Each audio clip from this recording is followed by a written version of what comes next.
और आपकी वो कामना पूरी नहीं हो रही, बहुत प्रयास कर लिया आपने, कामना सिद्ध नहीं हो रही, एक लोटा जल, एक जल का पात्र लीजिए, उस जल के पात्र को लेकर उसमें थोड़ा सा लाल चंदन डालकर बेलपत्री के वृक्ष के नीचे और देवाधिदेव महादेव को चढ़ाना प्रारंभ कर दीजिए। शिव को चढ़ाना थोड़ा सा जल, उसके बाद में एक लोटा जल स्वच्छ फिर शिव जी को चढ़ाओ।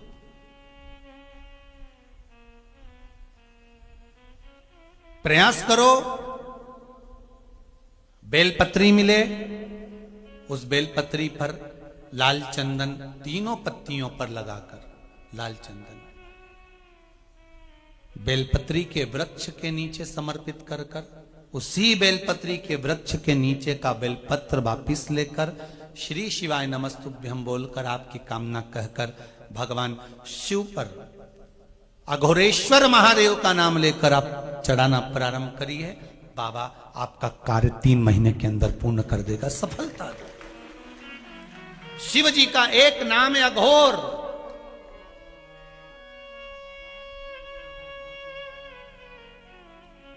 ईश्वर, तत्पुरुष, शिव का एक।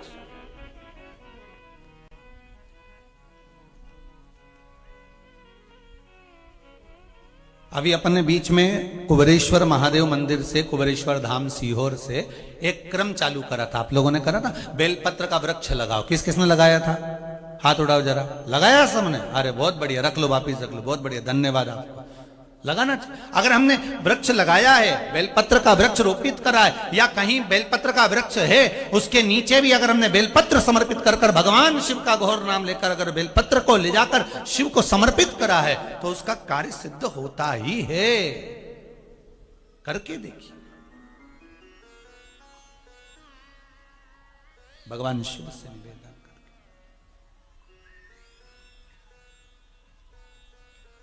महाराज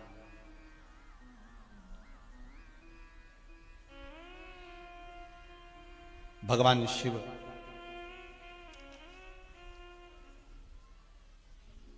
वो साधारण नहीं, पूरे संपूर्ण विश्व का कल्याण करने वाला। वो कहते ना, जग का स्वामी है तू, अंतर्यामी है तू, मेरे जीवन की अनभित कहानी मेरा शंभु, पूरे संपूर्ण का, पूरे ब्रह्मांड का, पूरे विश्व का और चराचर जीवों का, संपूर्ण जीवों का वो स्वामी। हर युग में भगवान शंकर ने ब्रह्मा जी को ज्ञान उपदेश दिया है। हर युग में भगवान शंकर ने अपना एक स्वरूप का दर्शन ब्रह्मदेव को दिया है।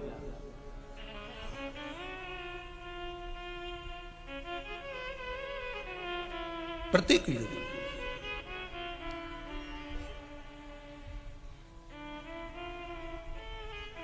महाराज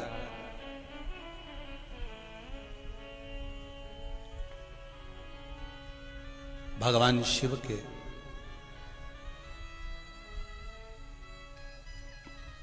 पांच मुख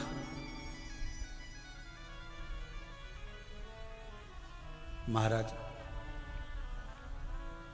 और ये पांचों मुख शिव जी के ब्रह्मा जी को हर युग में आकर अपने स्वरूप का दर्शन कराना और उस स्वरूप का दर्शन कराकर ब्रह्मा जी को सृष्टि का भाव प्रकट करना।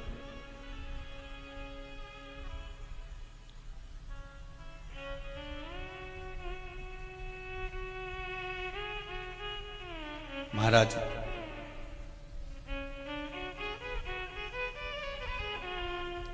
शिव जी का एक मुख जो पश्चिम की ओर वर्णन करता है उसको कहते हैं साधो जात।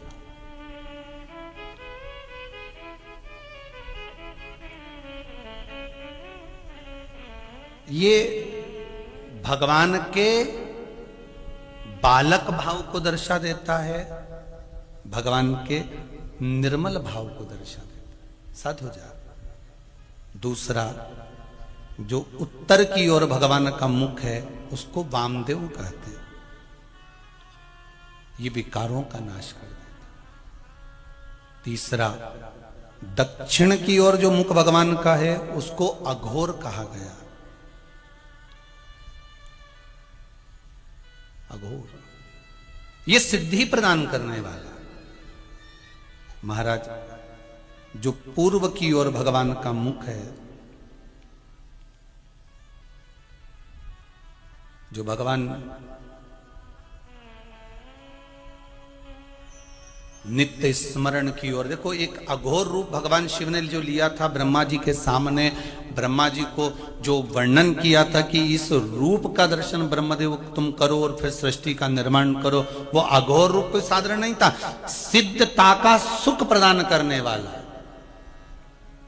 एक बात और अपनी जिंदगी में उतार कर रखिए, शंकर जी के मंदिर में एक लोटा पानी चढ़ाते हो तो ये मत सोचना कि शंकर जी के 5 मुख का हमें दर्शन करना है। हमें शंकर जी का 5 मुख वाला मंदिर में जाना है, हमें शिव जी के 5 मुख का दर्शन करना है, हमें शंकर भगवान के इन मुखाग्र विंद का दर्शन। हमारे भीतर यह भाव प्रकट होना चाहिए कि हम जिस शिवलिंग पर जल चढ़ा रहे हैं, आप आपके घर के पास में, आपके मंदिर में, आपके घर के नजदीक में जो शिवालय हो, आपके घर के पास में जो शंकर जी का मंदिर हो, आप तो उस मंदिर में चले जाओ। और कभी कभी अगर कोई बहुत जरूरी बात करना हो शिव जी से और मंदिर में भीड़ ज्यादा हो, तो जो मंदिर एकांत में हो, जहां कोई नहीं जाता हो, वहां तुम पहुंच जाओ।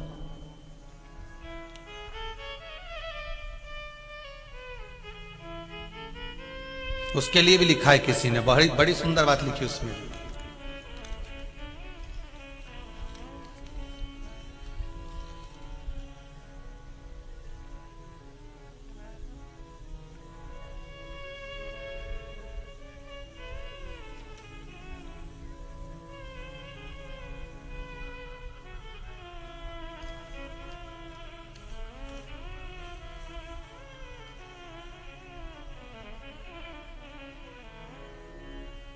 एक पत्र में लिखा है गुरुजी,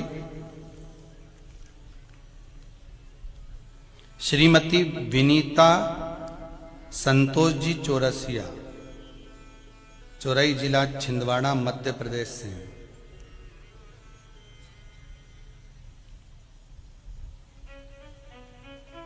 कहीं बैठी हैं आप ही हैं? एक बार दोनों हाथ हिला दीजिए। हर हर महादेव।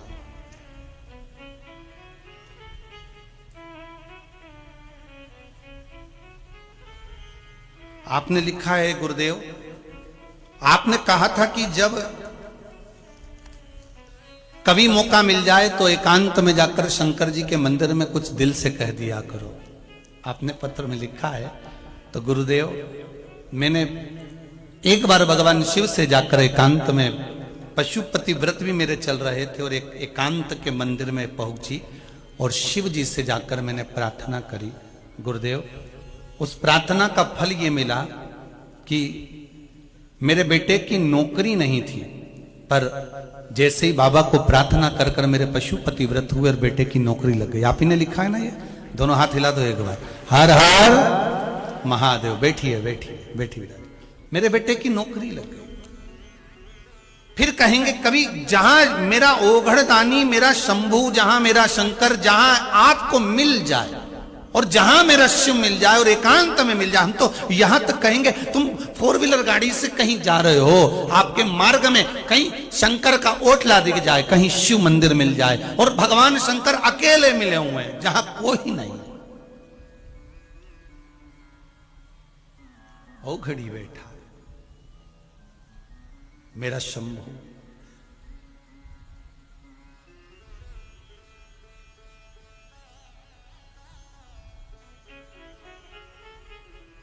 वहां एकांत में बैठकर आप भगवान शिव का मूल मंत्र, शिव महापुराण का श्री,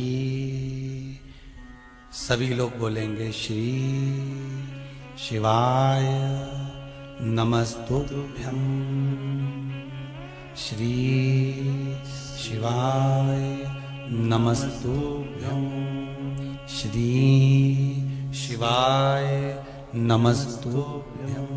उस मंत्र का स्मरण कर लो। एकांत में जहां शिव मिले, थोड़ी देर बैठकर भगवान शंकर का भजन करो।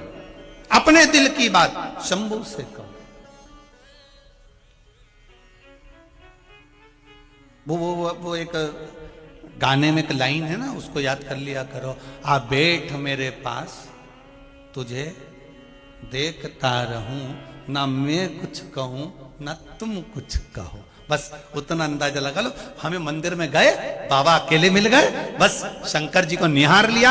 अगर हाथ में जल भी नहीं है, बेलपत्र भी नहीं है, फूल भी नहीं है, चावल भी नहीं है, कुछ भी नहीं है, पर निर्मल मन तो है ना। निर्मल मन सो मोहि पावा, मोहि छल छिद्र कपट ना भावा। मन दे दो भगवान। नहीं है कुछ, शिव को दिल दे दीजिए, अपना मन दे दो।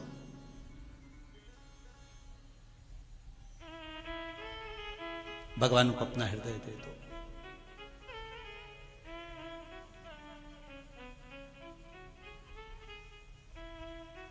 बस वो कहे,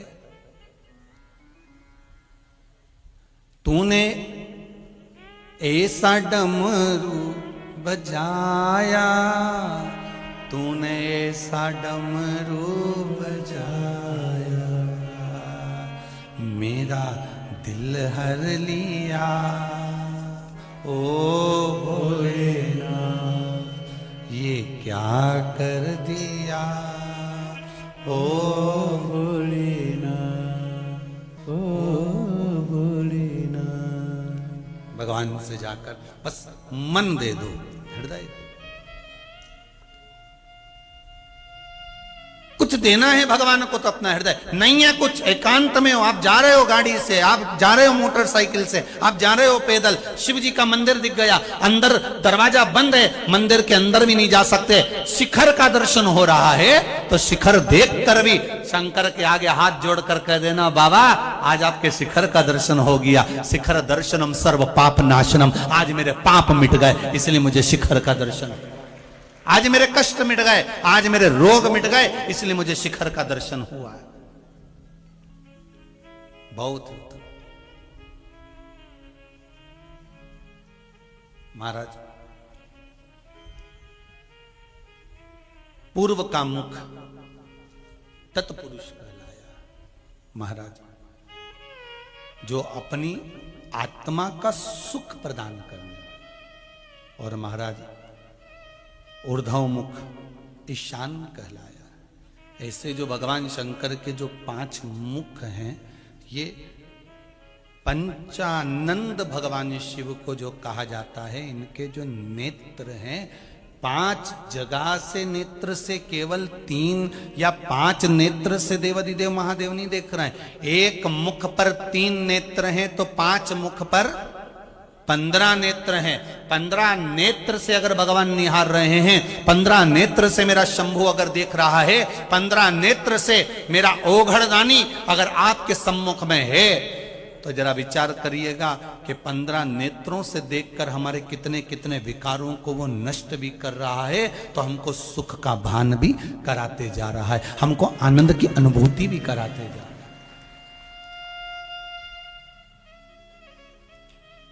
शिव मंदिर में जाओ ना, तो भगवान से एक बात और कहा करो, भगवान मेरे भीतर जितने अवगुण है ना, वो आप अच्छे से देख लो।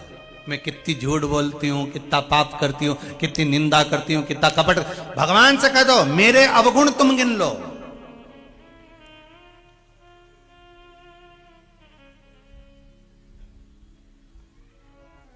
फिर भी अगर मान लो अवगुण देख भी लिए, तो भी तारना तो आप ही को है। अगर नाथ देखोगे अवगुण हमारे,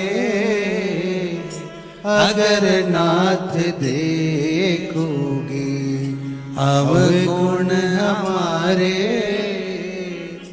तो भव से कैसे हम लगेंगे पारे, तो भव से कैसे हम उतरेंगे पारे। अगर नाथ देखोगे अवगुण हमारे, अगर नाथ देखोगे अवगुण हमारे, तो भव से लगेगे किनारे तो भव से कैसे लगेगे किनारे अगर नाथ देखोगे।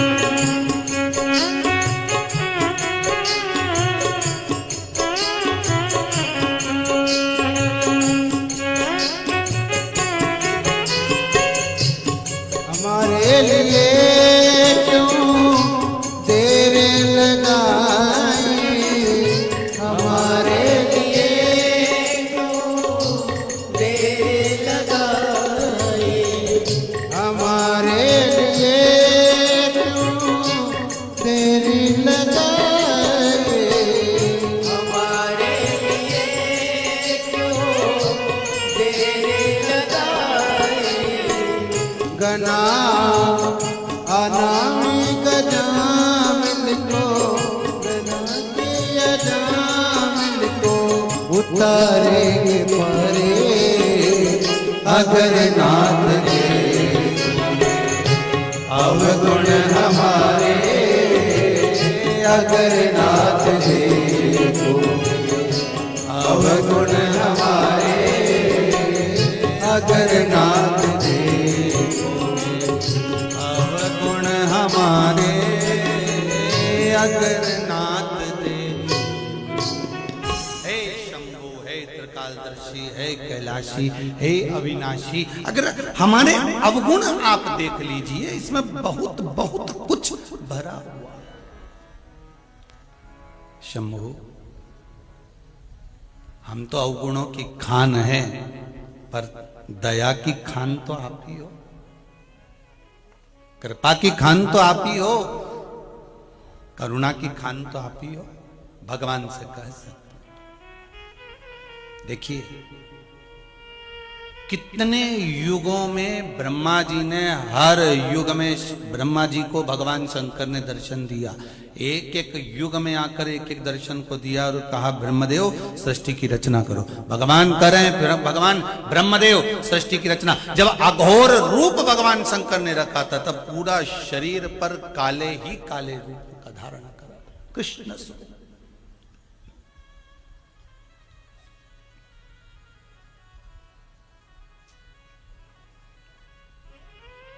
शिव महापुराण कहती है, गौर वर्ण का शिवलिंग, कृष्ण वर्ण का शिवलिंग। बहुत बहुत ध्यान देना, आज कथा निकली है त्रिनेत्र शिव महापुराण में, तो अच्छे से समझ लो। जहां जहां से आए हो आप लोगों ने शंकर जी के शिवलिंग का दर्शन करा आप लोगों के मंदिर में? तो कोई शिवलिंग तो काला पत्थर का, काला पाषाण का होता है। बोलो सही है कि गलत है? जम के बोलो, सही है। और किसी किसी मंदिर में सफेद पाषाण का, सफेद पत्थर का भी शिवलिंग होता है। करें दर्शन आप लोगों ने? कहीं काला पाषाण का है, काले पत्थर का है, कहीं श्वेत पत्थर का है, और कहीं कहीं शिवलिंग का दर्शन करते हैं। जैसे नर्मदा जी के जल से जो शिवलिंग प्रकट होते हैं, कंकर शंकर नर्मदा के, तो उसका जो स्वरूप होता है वो चित कबरा सा होता है। करें दर्शन? जहां लगे आपको कि हमने ये वाला दर्शन नहीं करा, कभी नर्मदा जी का शिवलिंग का जो दर्शन करेंगे, नर्मदेश्वर महादेव का दर्शन करेंगे, नर्मदा जी के जल में से जो शिवलिंग प्रकट होते हैं उसका दर्शन करोगे, तो वो आप शिव मंदिर में जाकर देखेंगे तो उसमें लेहर मिलेगी, उसमें पानी की आकृति या चारों तरफ रिंग या कोई राउंड बना हुआ, कहीं कोई निशान बना हुआ, कोई चंद्र बना हुआ, कोई स्वरूप बना हुआ, कोई सूरज बना हुआ। ऐसा नर्मदा जी में से जो कंकर निकलता है उसमें आप रूप आकृति रहती है।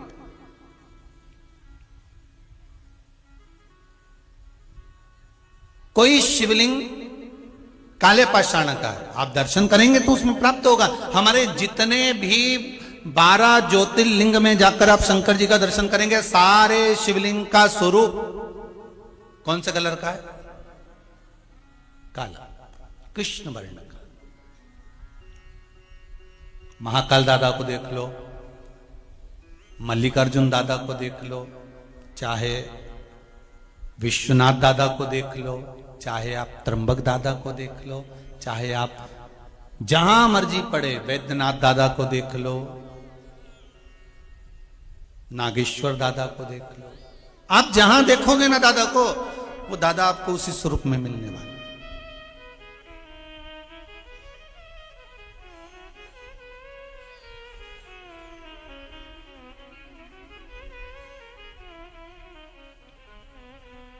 महाराज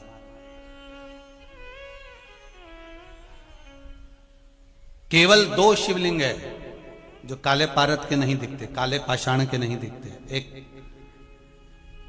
केदारनाथ जी और दूसरे सोमनाथ जी।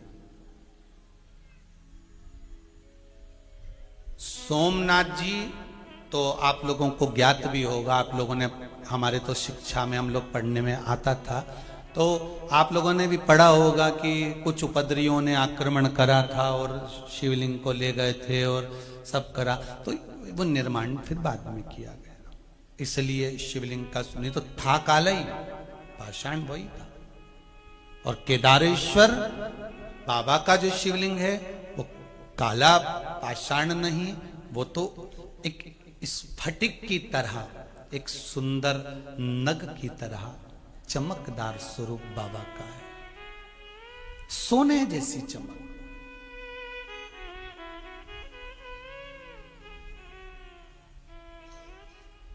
त्रिनेत्र शिव महापुराण की कथा कहती है, अगर काले पाषाण के शिवलिंग पर हम जल चढ़ा रहे हैं, जो काले पाषाण का शिवलिंग है, जो काले पाषाण से निर्मित किया गया है, जो काले पाषाण से बना हुआ है, अगर हम उसकी आराधना कर रहे हैं, उस पे जल चढ़ा रहे हैं, उसकी आराधना कर रहे हैं, उस पे हम जल चढ़ा रहे हैं, बेलपत्र चढ़ा रहे हैं, पुष्प चढ़ा रहे हैं, आराधना कर रहे हैं, तो ये जानकर करना कि उस काले पाषाण में, ध्यान दीजिए, ब्रह्मा भी हैं, विष्णु भी हैं और शिव भी हैं। कौन कौन है उसमें? ब्रह्मा, विष्णु और शिव। और उसी काले पाषाण के शिवलिंग के अंतर्गत महाराज ब्रह्मा अपने 4 मुख से, शिव अपने 5 मुख से और भगवान विष्णु अपने 1000 मुख से वहां पर विराजमान है। उस काले पाषाण के शिवलिंग के अंतर्गत सारे देवता, तीनों देवता अपने अपने मूल स्वरूप में, अपने आनंदित स्वरूप में 1000 मुख कर उसके अंतर्गत विराजमान है। और अगर हम कहीं सफेद शिवलिंग का दर्शन कर रहे हैं, मार्बल के शिवलिंग का दर्शन कर रहे हैं, श्वेत पाषाण के शिवलिंग का दर्शन कर रहे हैं, तो त्रिनेत्र शिव महापुराण की कथा कहती है, हम अगर उस शिवलिंग का दर्शन कर रहे हैं तो उसमें 2 स्वरूप हैं, एक मेरा औघड़दानी शिव और दूसरा है मेरी माता रानी जगत जननी जगदम्बा मां पार्वती, उस स्वरूप में विराजमान। और सफेद पाषाण के शिवलिंग में केवल और केवल शिव और पार्वती ही नहीं, सफेद पाषाण के शिवलिंग में माता पार्वती के जितने जितने अवतार हुए हैं और जिस जिस अवतार में माता पार्वती शिव जी की हुई हैं, वो सारे स्वरूप माता के उस शिवलिंग के अंतर्गत विराजमान रहते हैं। महाराज बड़े ध्यान दीजिएगा। और अब आता है तीसरा शिवलिंग, जिसमें नर्मदा जी के जल से निकला हुआ, जिसमें लहर बनी हुई है, निशान बने हुए हैं, कोई तरंग बनी हुई है, कोई मुखाग्रविंद बना हुआ है, कहीं चंद्र बना हुआ है, कहीं सूर्य बना हुआ है। उस शिवलिंग की आकृति में कुछ ना कुछ कलाकृति बनी हुई।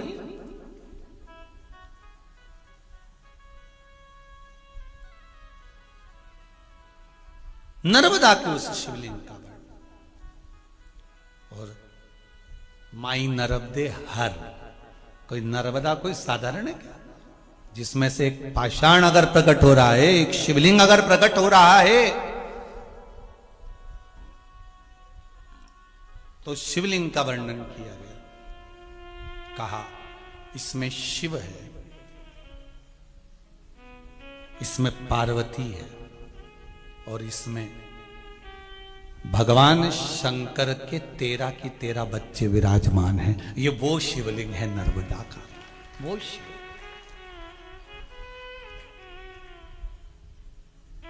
संपूर्ण शिव। बहुत ध्यान देना, पहले आपको कथा में बताया गया था, पहले कथाओं में जितनी बार कथा में कहा गया था उसका भी स्मरण कर लें। हमने कहा था ये शिवलिंग है, ये जलाधारी माता पार्वती जी का हस्त कमल है। जहां से पानी नीचे गिरता है, राइट भाग गणेश, लेफ्ट भाग कार्तिकेय, बीच में जो मोटी सी लाइन है वो अशोक सुंदरी, ऊपर से जो बूंद बूंद जल गिर रहा है शंकर भगवान की 5 लड़कियां जया, विषहरा, शामरी बारी, दौतली और देव है। पर आज कथा में जो त्रिनेत्र शिव महापुराण की कथा चल रही है उसमें प्रथम बार अपन को यह संवाद श्रवण करने को मिल रहा है कि कौन से शिवलिंग का स्वरूप, वर्ण, कौन सा स्वरूप, किस, कोई कृष्ण वर्ण का है, कोई श्वेत वर्ण का है, तो उसका आनंद क्या, उसमें किस किस का वास है, ये हमको प्रथम बार इस कथा में श्रवण करने का सौभाग्य प्राप्त हुआ है। आपको भी और हमको, आपको भी मिल रहा है और हमको भी मिल रहा है कि कौन से शिवलिंग में कौन कौन विराजमान। महाराज आवाज आइए, एक शिवलिंग और होता है जिसको कहते हैं स्फटिक का शिवलिंग। काय का शिवलिंग है? जम के बोलिए जरा। स्फटिक का शिवलिंग, ये किसी किसी के घर में होता है, कांच जैसा दर्शन होता है। कई लोगों के घर में स्फटिक की जगह लोगों ने कांच का नकली बना के दे दिया हो, अब करे क्या, कहलाएगा। तो स्फटिक का शिवलिंग, स्फटिक के शिवलिंग अगर ओरिजिनल है, असली स्फटिक का शिवलिंग है, कांच का नहीं, असली अगर स्फटिक का शिवलिंग है आपके घर में, तो उस शिवलिंग में महाराज भगवान देव अधिदेव महादेव, चंद्र, सूर्य और उस शिवलिंग के अंतर्गत शंकर भगवान का मूल स्वरूप तत्पुरुष भगवान विराजमान होते हैं। महाराज, और एक शिवलिंग आता है पारद का शिवलिंग, है किसी के यहां पारद का शिवलिंग है? अरे वाह, रखिए। किसी किसी जगह पर अपने को दर्शन मिलते पारद का शिवलिंग। पारद के शिवलिंग में किस किस का निर्माण, कौन कौन विराजमान है महाराज? तो शिव महापुराण की कथा कहती है पारद के शिवलिंग के अंतर्गत मेरे देव अधिदेव महादेव तो हैं, साथ में मां जगत जननी जगदम्बा भी उसके अंतर्गत विराजमान है। और पारद के शिवलिंग के अंतर्गत महाराज 64 योगनियां कुबेर जी के साथ विराजमान होती है उस पारद के शिवलिंग के अंदर।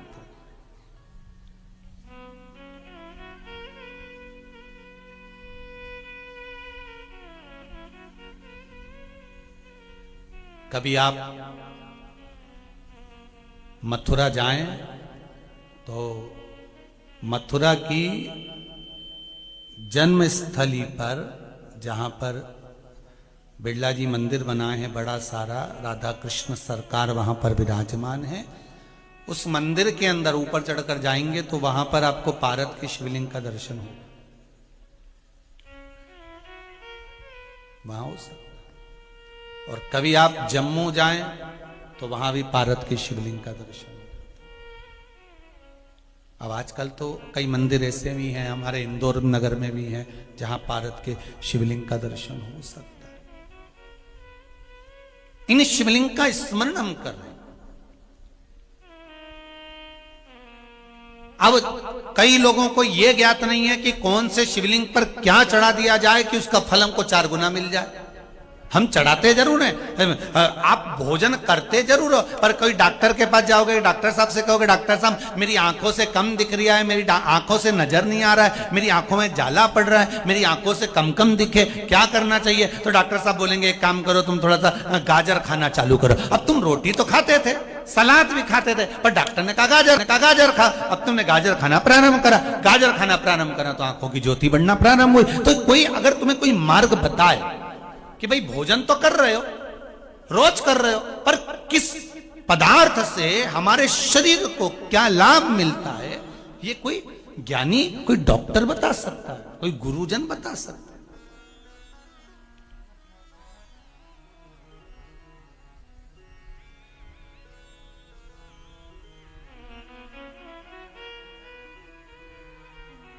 अब कोई आप जाओ और कोई से जाकर कहे कि महाराज हमें बताओ कि पारत का शिवलिंग है तो हम उस पर क्या चढ़ा दें कि हमारी मनोकामना पूरी हो जाए। सफेद शिवलिंग है तो उस पर हम क्या चढ़ाएं कि हमारी मनोकामना पूर्ण हो जाए। काले पाषाण का शिवलिंग है तो हम क्या चढ़ाएं कि हमारी मनोकामना पूर्ण हो जाए। स्फटिक का शिवलिंग है हम क्या चढ़ाएं कि हमारी मनोकामना पूर्ण हो जाए। मां नर्मदा के जल से निकला हुआ नर्मदेश्वर शिवलिंग है, हम उसे क्या समर्पित कर दें कि हमारा कार्य सिद्ध हो जाए। भगवान का एक नाम है अघोर। ब्रह्मा जी को दर्शन दिया, अघोर मतलब सिद्ध नाम, सिद्ध करने वाला, कार्य की सिद्धता देने वाला। गो बाबा मेरे भोलेनाथ, तीनों लोग मैं तू ही तू, हे शंभू बाबा मेरे भोलेनाथ, तीनों लोक में तू ही तू। श्रद्धा सुमन मेरा मन बेल पत्री, जीवन भी अर्पण कर दूं। हे शंभू बाबा मेरे भोलेनाथ, तीनों लोक में तू ही तू।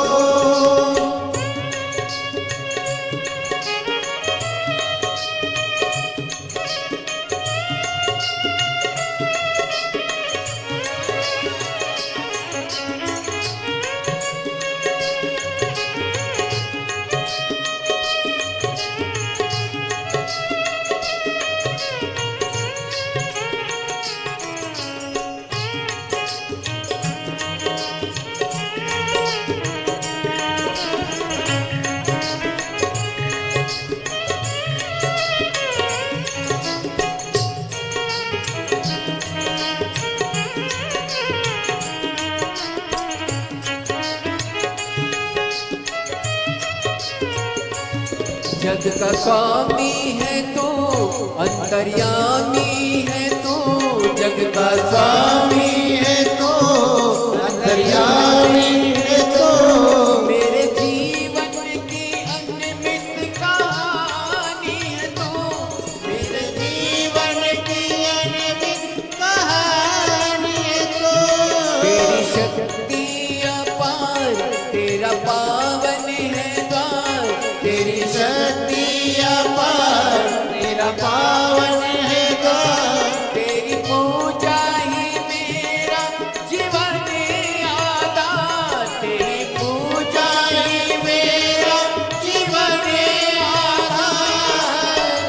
धूल तेरे चरणों की लेकर जीवन को साकार किया। हे शंभू बाबा मेरे भोलेनाथ, तीनों लोक में कोई तो। जय हो।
में है कामना, कुछ मैं और जानू ना।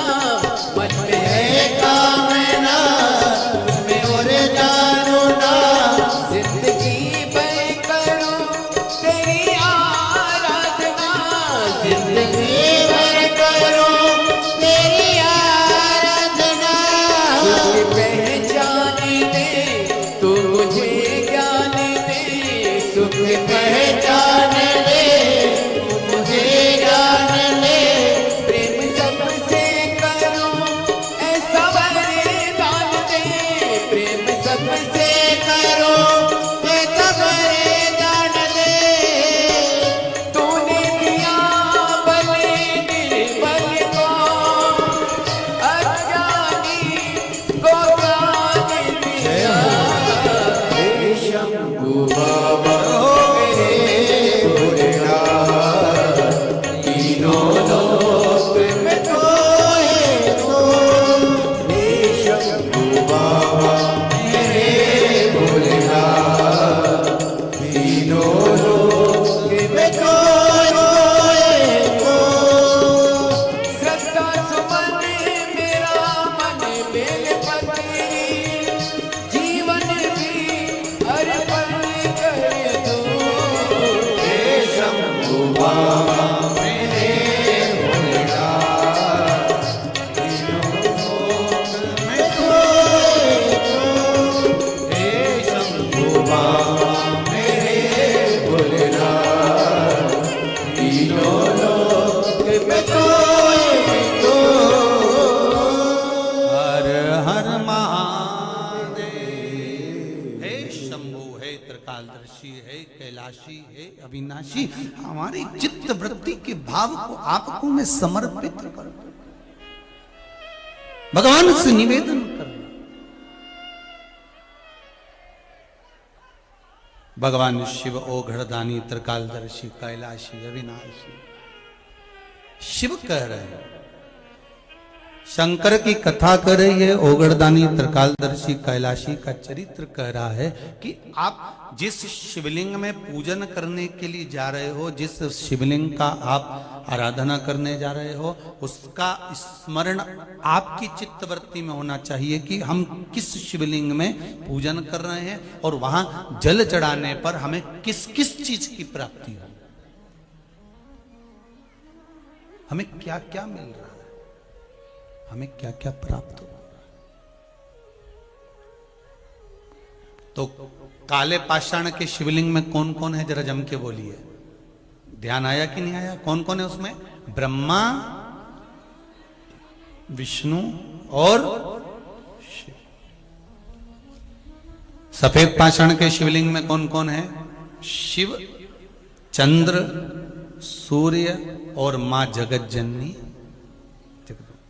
माध्य शक्ति। माता का स्वरूप उसमें।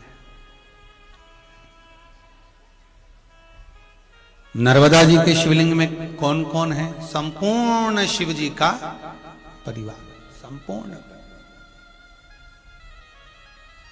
स्फटिक के शिवलिंग में भी चंद्र, सूर्य सब विराज। भारत के शिवलिंग में मां आद्य शक्ति, शिव, 64 योगनिया और कुबेर उसी के अंतर्गत विराज। शिवलिंग। अब एक शिवलिंग और होता है, कईयों के घर में पुराने समय से चले आ रहा है। कौन सा शिवलिंग है? तो कहा महाराज जी हमारे यहां तो पीतल का शिवलिंग है किसी किसी के यहाँ? जरा हाथ उठाओ जरा। है? अब देखो कितने लोगों के यहाँ। अगर कथा रह जाती, छूट जाती तो आपको लगता कि ये शिवलिंग का कोई महत्व गुरु जी ने नहीं बताया है। पीतल का शिवलिंग। और पीतल के शिवलिंग का वर्णन किया है महाराज।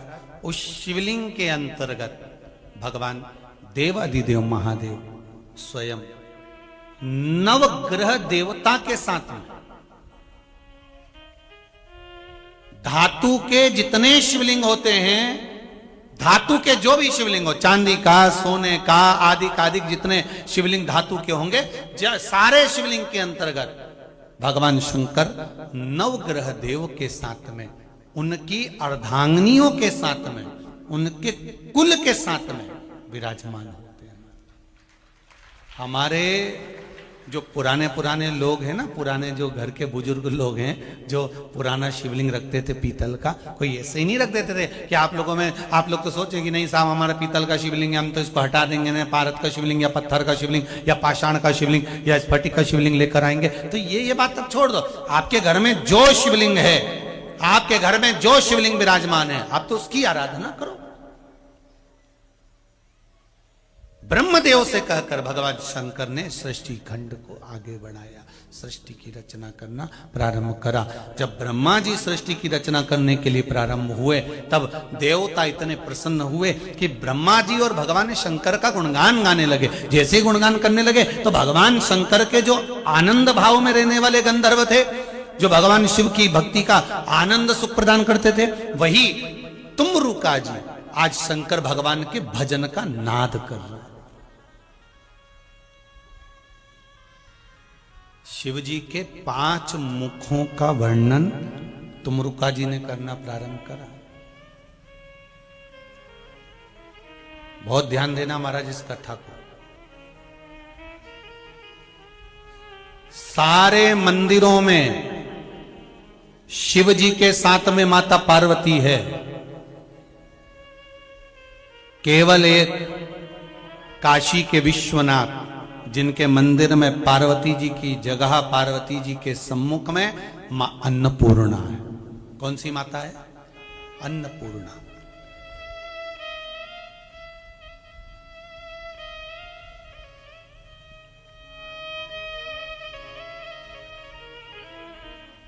काशी कितने कोस की है?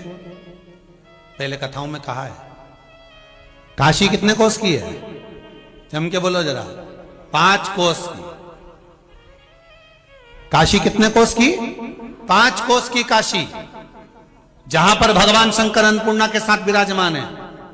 सारे मंदिरों में माता पार्वती के साथ काशी विश्वनाथ भगवान शंकर विराजे हैं। केवल काशी की भूमि पर, काशी के अंतर्गत, उस काशी की पावन धरा पर, मां गंगा के घाट पर शंकर भगवान अन्नपूर्णा के साथ विराजमान है। उसका कारण समझना कि काशी 5 कोस की और शंकर भगवान अन्नपूर्णा के साथ विराजमान है, तो क्या शिवजी ने अन्नपूर्णा के दरवाजे पर भिक्षा मांगी?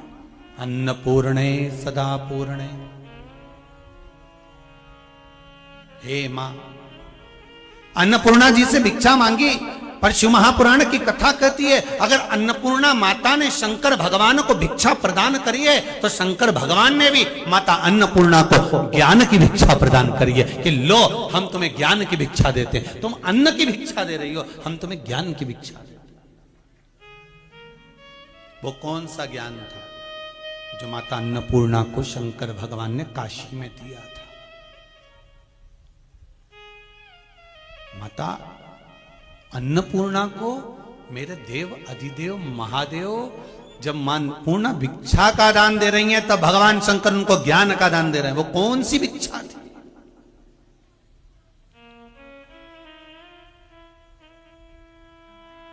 वो कौन सी भिक्षा?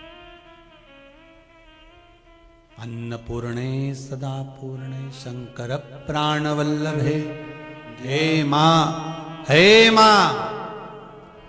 शिव कह रहे हैं भिक्षाम देई, पर माता अन्नपूर्णा ने भिक्षा दे दी। अन्नपूर्णा जी ने कहा, बाबा रुको, आप हमें अगर कुछ दे रहे हो तो हमने सुना है जो देता है और जो लेता है, तो लेने वाला कुछ तो देकर जाता है। तो शंकर जी ने अन्नपूर्णा जी से कहा, आपको क्या चाहिए वो बताओ, आपको क्या दिया जाए? आज के जमाने में अगर हम किसी भिक्षुक को, किसी भिखारी को रुपया दे दें, अब वो दरवाजे पे खड़ा है और तुमने उसको 1 रुपया दे दिया, तो उसको तो गुस्सा आ जाता है। बताओ, 1 रुपया दिया, अब शब्द कह जाता है। बल्कि अगर किसी को कुछ दिया जाए, किसी को तुमने रोटी दी, कम्बल दिया, सामान दिया, तो उसको क्या चाहिए कि वो तुम्हारे को आशीर्वाद देकर जाए कि भैया बहुत अच्छा करा, आपने मुझे ये दे दिया, अच्छा हुआ मैं भूखा था, आपने मुझे भोजन दे दिया, अच्छा हुआ आपने ये कर दिया। तो वो गुणगान गाए कि आपने मुझे ये दिया है, आपने मुझे ये प्रदान किया। तो शिव जी कह रहे हैं कि मांगो, क्या चाहिए। अन्नपूर्णा जी कहती हैं बाबा हमने आपको भिक्षा दी है, आप भी कुछ भिक्षा में दे दीजिए, आप भी कुछ भिक्षा दे दीजिए, क्या चाहिए बोलो बोलो क्या दिया है। तो अन्नपूर्णा महारानी ने संपूर्ण विश्व के कल्याण के लिए शिव जी से उनके जो 5 अवतार हुए हैं, उनने जो ब्रह्मा जी से सृष्टि की प्रकरण को आगे बढ़ाने का क्रम कहा है उसको सुनना चाहा है। माता अन्नपूर्णा कर रही है, भोलेनाथ आप अपने अवतार के कारण बता दीजिए, आपके अवतार के स्वरूप बता दीजिए।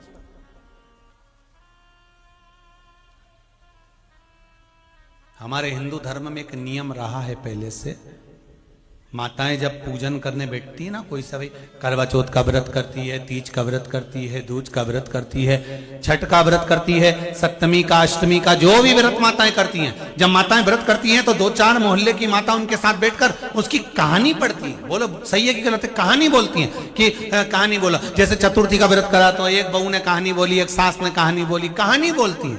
ये कब से चालू हुआ? जब अन्नपूर्णा जी ने शंकर भगवान से कहा कि मुझे ज्ञान की भिक्षा दो, मुझे भी कुछ सुना दो।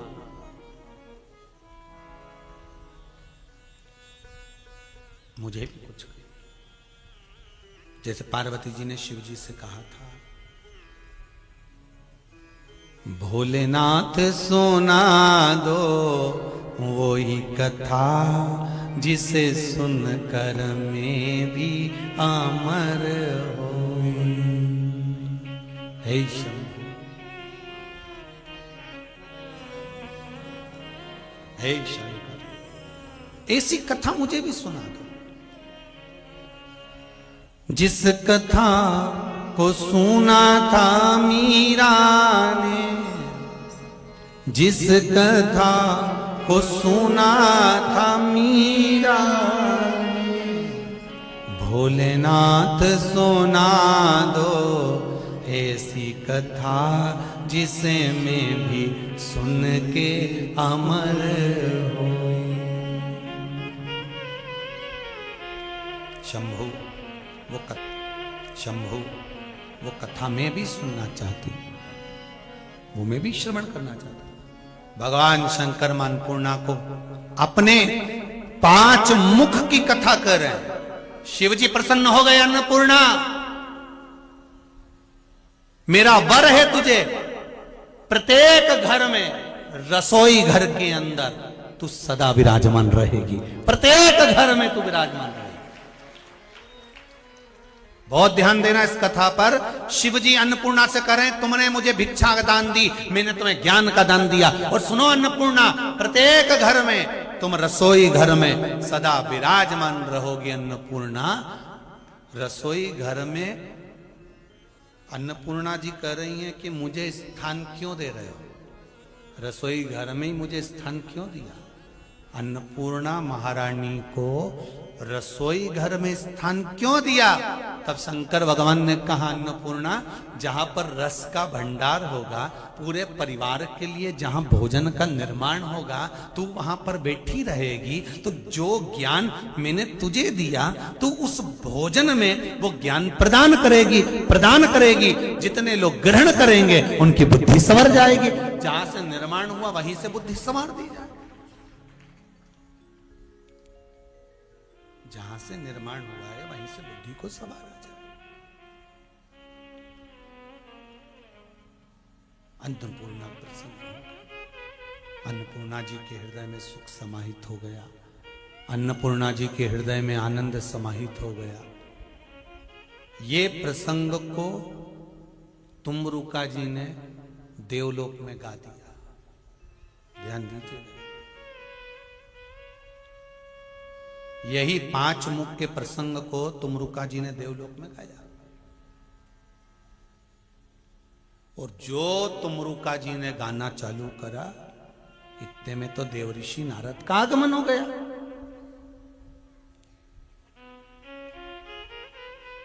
और जितने लोग बैठे थे सब तुमरुका जी की तारीफ कर रहे थे, वाह वाह वाह वाह क्या बात, वाह वाह वाह क्या जोरदार, क्या आनंद से। तो आप लोगों ने देखा होगा ना, कहीं भजन संध्या चलती है, कहीं कुछ चलता है, तो चलते चलते चलते चलते कोई ने बहुत अच्छी चीज गा दी तो लोग कहते वाह साहब बहुत बढ़िया। तो देवताओं ने जब तुमरुका जी के मुख से शंकर भगवान का गुणगान सुना तो देव ऋषि नारद वहां आए, श्रीमन नारायण करते हुए। देव ऋषि नारद जब पहुंचे, तुमरुका जी तो शंकर जी का गुणगान गा रहे थे, शिव जी का गुणगान गा रहे थे। और देव ऋषि नारद को देखा नहीं, परखा नहीं, जिसने भी देखा बस तुमरुका जी को देखा। और तुमरुका जी को देखकर सबने उनका वर्णन किया, वाह क्या जोरदार गाया। सरस्वती मैया बोली वाह तुमरुका जी क्या जोरदार, लक्ष्मी जी बोली क्या तुमरुका जी क्या जोरदार, ब्रह्मा जी बोले वाह वाह तुमरुका जी, भगवान विष्णु बोले वाह वाह तुमरुका जी। अब देवऋषि नारद के परम मित्र हैं तुमरुका जी, परम मित्र हैं तुमरुका।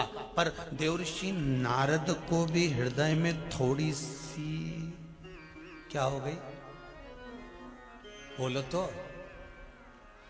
जैसे थोड़ी थोड़ी जलन छिंदवाड़ा वालों को भी हो रही होगी नवे गांव वालों से, थोड़ी थोड़ी जलन तो हो रही होगी कि नवे गांव में शिव महापुराण की कथा हुई और हमारे छिंदवाड़ा में नहीं हुई, तो थोड़ा बहुत तो लगे। अब और कई लोगों को लगेगा कि भाई आखिर क्यों, तो ये थोड़ी सी जो जलन है ना वो देवऋषि नारद के हृदय में आ गई थी। और नारद जी के हृदय में क्या जलन भाव आई, नारद जी के हृदय में आ गया, ओ बताओ, यहां तो सब तुमरुका जी तुमरुका जी तुमरुका जी कर रहे।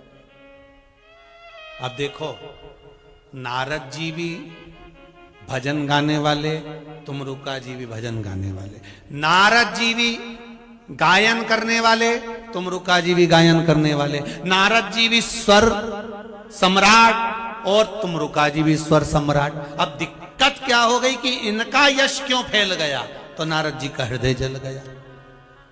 और शिव महापुराण की कथा कहती है जो शंकर का गुणगान गाता है उसका यश तो पूरे विश्व में फैल जाता है। तुम शिव का गुणगान करो, शिव का। शंकर राम को भी प्रिय है, शंकर कृष्ण को भी प्रिय है, शिव सबको प्रिय।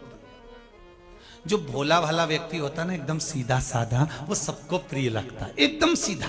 और जो टेढ़ा होता है ना, गाली गलौज करने वाला, अपशब्द बोलने वाला, टेढ़ा आड़ा बोलने वाला, तुम्हारे घर में कोई कोई हो, कहीं की ऐसी मासी तुम्हारे घर में हो जो एकदम तेज तर्राट, तो कोई मासी के ही नहीं पूछे, इसके मत बुलाना शादी में, जब देखो जब लड़ाई कराए। कहीं का फूफा ऐसा हो जो गुस्सा करता हो, आड़ा टेढ़ा बोलता हो, तो क्या इसको मत बुलाना, बहुत आड़ा टेढ़ा बोलता। कहीं का मामा ऐसा हो जो आड़ा टेढ़ा बोले, गुस्सा करे, तो क्या इसको मत बुलाना। और जो एकदम सीधा, एकदम सरल, एकदम भोला, तो क्या साहब उसको तो गाड़ी लेकर लिया, और बेचारा सीधा साधा आदमी मार्ग से भटक जाएगा है। ये तो बेचारा जैसे ही ट्रेन से उतरे नहीं तो गाड़ी लगा देना हो, नहीं तो कहीं का बेचारा आना था नवे गांव। नवे गांव भी दो है, एक छिंदवाड़ा के इधर, एक छिंदवाड़ा के उधर। वो तो आज मालूम पड़ा जब एक भगत का फोन सीहोर पहुंच गया कि कथा कहां हो रही है, तो कहा नवे गांव। तो क्या हम नवे गांव तो पूरा छान लिए, कथा ही नहीं मिली। तो फिर उन्होंने फोन लगाया कि भाई नवे गांव में कथा कहां हो रही है, तो क्या नवे गांव में कथा तो बैंक के पीछे। अच्छा, तो वो बैंक के पीछे भी गया, तो क्या हम बैंक के पीछे गए तो वहां तो सुअर घूम ही रहा है ढेर सारा, मतलब नवे गांव में कथा, वहां तो 3-4 सुंगरा घूमी रही है। तो क्या कहीं अच्छा एड्रेस तो पूछो, कथा कहां हो रही, तो उन्होंने फिर फोन करा, तो क्या नवे गांव में हो रही है, तो क्या नवे गांव में तो खड़े।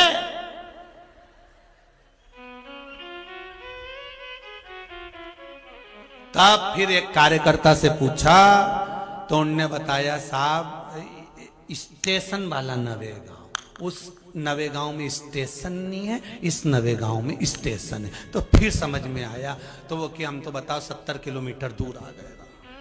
अब बताओ, जाना था इधर, पहुंच गए उधर।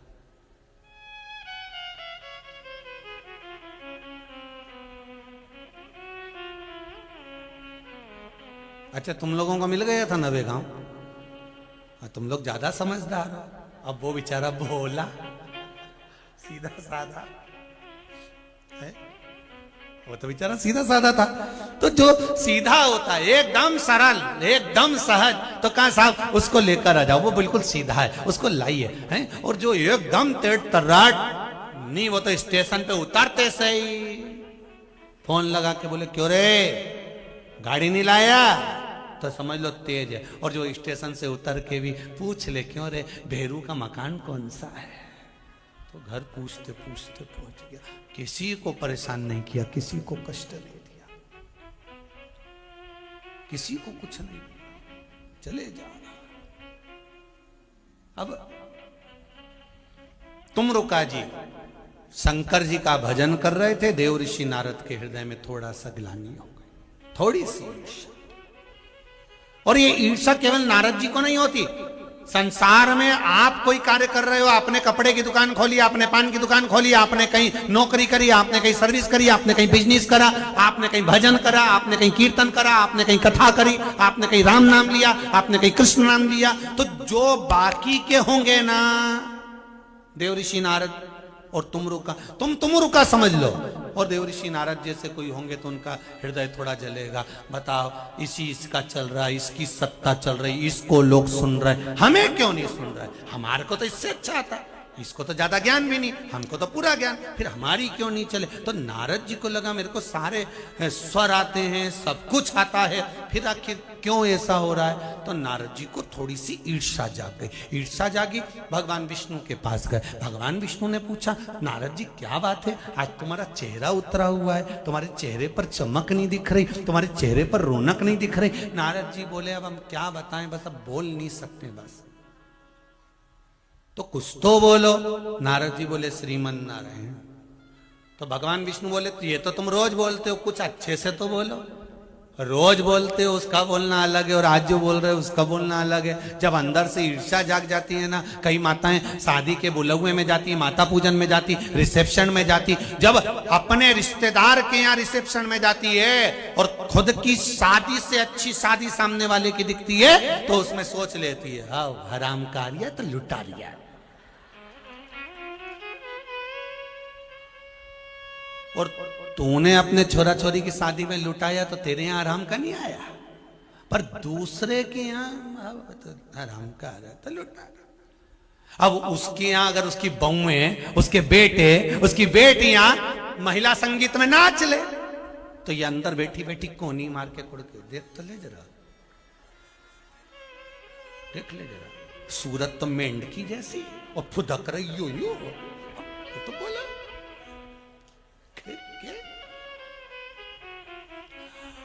और खुद नाची तब, और खुद का चेहरा देख ले, फिर लंबा लंबा दांत, हिन्नी जैसी आंख,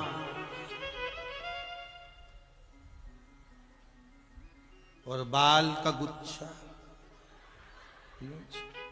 और फिर खुद नाची। कोई ने कहा, पर ईर्ष्या, ईर्ष्या जब होती है तो नजर आती है। किसी में ऐब देख रहे हो, किसी में बुराई देख रहे हो, किसी में आप अच्छाई नहीं देख पा रहे हो, समझ लेना कि आपके भीतर ईर्ष्या प्रवेश कर गई है और आप अच्छा नहीं देख सकते हो। अब अच्छा नहीं बोल सकते, ना अच्छा देख सकते, ईर्ष्या प्रवेश कर गई।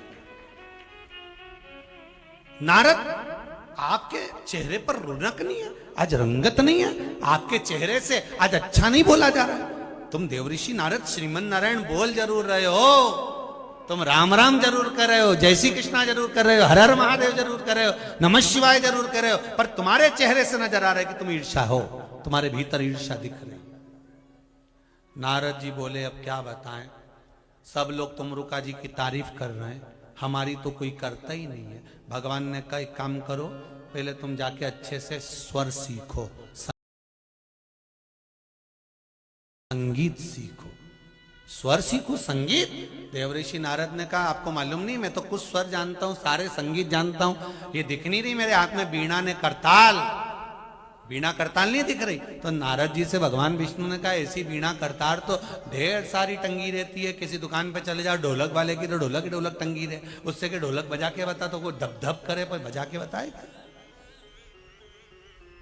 संगीत सीखो। देव ऋषि नारद ने कहा संगीत सीखने कहां जाऊंगा, आप बता दो। भगवान विष्णु ने कहा जाओ गणबंधु नामक उल्लू के पास जाओ। अब बताओ इतने समझदार व्यक्ति को उल्लू के पास भेजा।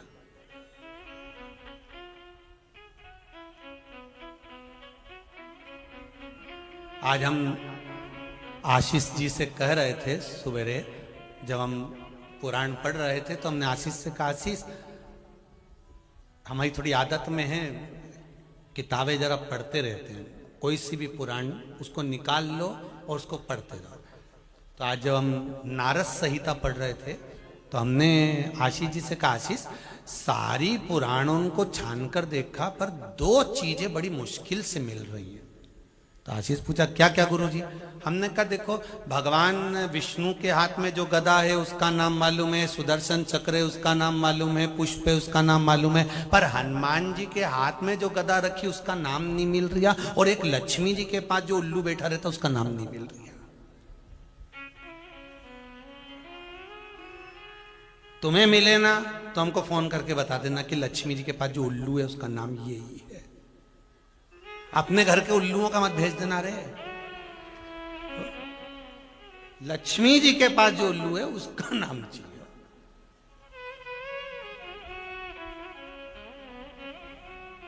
बहुत प्रयास करा तब जाकर फिर दोनों चीज मिल गई। दोनों चीज मिल गई। स्कंद पुराण में हनुमान जी के हाथ में जो गदा रखी है उसका भी नाम मिल गया, और नारद संहिता में और नारद पुराण में जो उल्लू माता लक्ष्मी के पास बैठा उसका नाम भी मिल गया। दोनों चीज मिल गई। दोनों चीज मिल गई। तब भगवान भेजे जाओ जाओ। कहा वो क्या करेगा? तो कहा वो आपको संगीत सिखा देगा। अब नारद जी मन में सोचे मैं इतना समझदार हूं, उल्लू के पास जाके संगीत सीखूं। कभी कभी उल्लुओं से भी पाला पड़ जाता, तुम टेंशन मत लो, कभी कभी पड़ जाता। तो ये सुबह से आशीष भी हमको बोला क्या गुरुजी तुम उल्लू के पीछे पड़े हो, सुबह से कुछ मिला नहीं क्या? तो हमने कहा उल्लू तो मिले मिले तो पड़े। कौन सा उल्लू है? क्या नाम है उसका? जम के बोलिए जरा। गणबंधु। क्या नाम है? गणबंधु नामक उल्लू के पास देव ऋषि नारद को भेज दिया। जाओ संगीत सीखो। नारद जी गए गणबंधु नामक उल्लू के पास में, जो संगीत सीखना चालू करा। नारद जी ने जो स्वर लगाना प्रारंभ करा, ऐसे ऐसे आलाप खींचे, ऐसा ऐसा स्वर लगाया, ऐसा ऐसा स्वर लगाया। नारद जी कई सालों तक सीखने के बाद वापिस भगवान विष्णु के पास गए। प्रभु मैंने सीख लिया। भगवान नारायण ने पूछा तुमने सीख लिया? हाँ, पर तुम सीख के तो आए हो ना नारद, पर एक बात है अभी भी तुमरुका जी जैसे नहीं सीखे हो। अब तो नारद जी को और ईर्ष्या जाग गई, मैं तुमरुका जैसा नहीं सीखा। नहीं तो हो जाए जरा कंपटीशन, हो जाए परीक्षा। देव ऋषि नारद ने जैसे ही बोला भगवान विष्णु बोले परीक्षा बाद में लेंगे, पहले तुमरुका जी के पास जाओ जाओ जरा। और जो नारद जी तुमरुका जी के पास गए तो क्या देखा तुमरुका जी के पास में? तो कुछ स्त्रियां और कुछ पुरुष तुमरुका जी के सामने, किसी का हाथ टूटा, किसी का पांव टूटा, किसी की आंख लाल, किसी की आंख गायब, किसी का मुंह टेढ़ा हो गया, किसी का हाथ टेढ़ा हो गया। तो नारद जी ने तुमरुका जी से पूछा कि तुमरुका जी ये आड़े टेढ़े नत्थु खेरे सारे टूटे टुटाए बैठे हैं, ये है कौन? इतने में तुमरुका जी बोले ये कोई नहीं है, तुम जो सीखने गए थे ना, ये सारे स्वर लहरियां संगीत के ये सारे स्वर हैं जो यहां पड़े हुए हैं। तुमने ऐसे ऐसे आलाप मारे उनके हाथ पैर तोड़ दिए। हमारे दीनानाथ जी का भी एक शिष्य ऐसा ही है।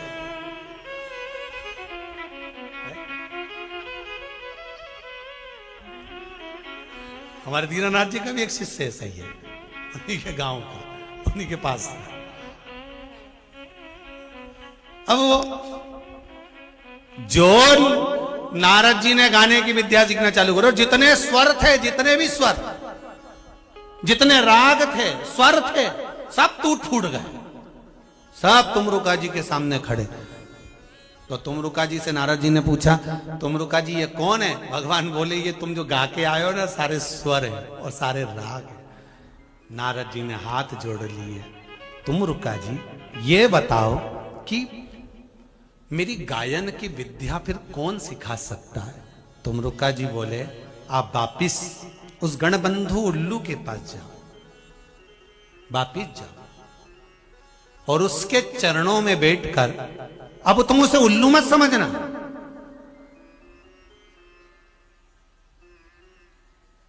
अब तुम उसे उल्लू मत समझना, जाओ गणबंधु उल्लू के पास में और वहां बैठकर उसके चरणों में रहकर ज्ञान एकत्रित करो, उसके बाद तुम्हें मेरे पास आने की जरूरत नहीं पड़ेगी।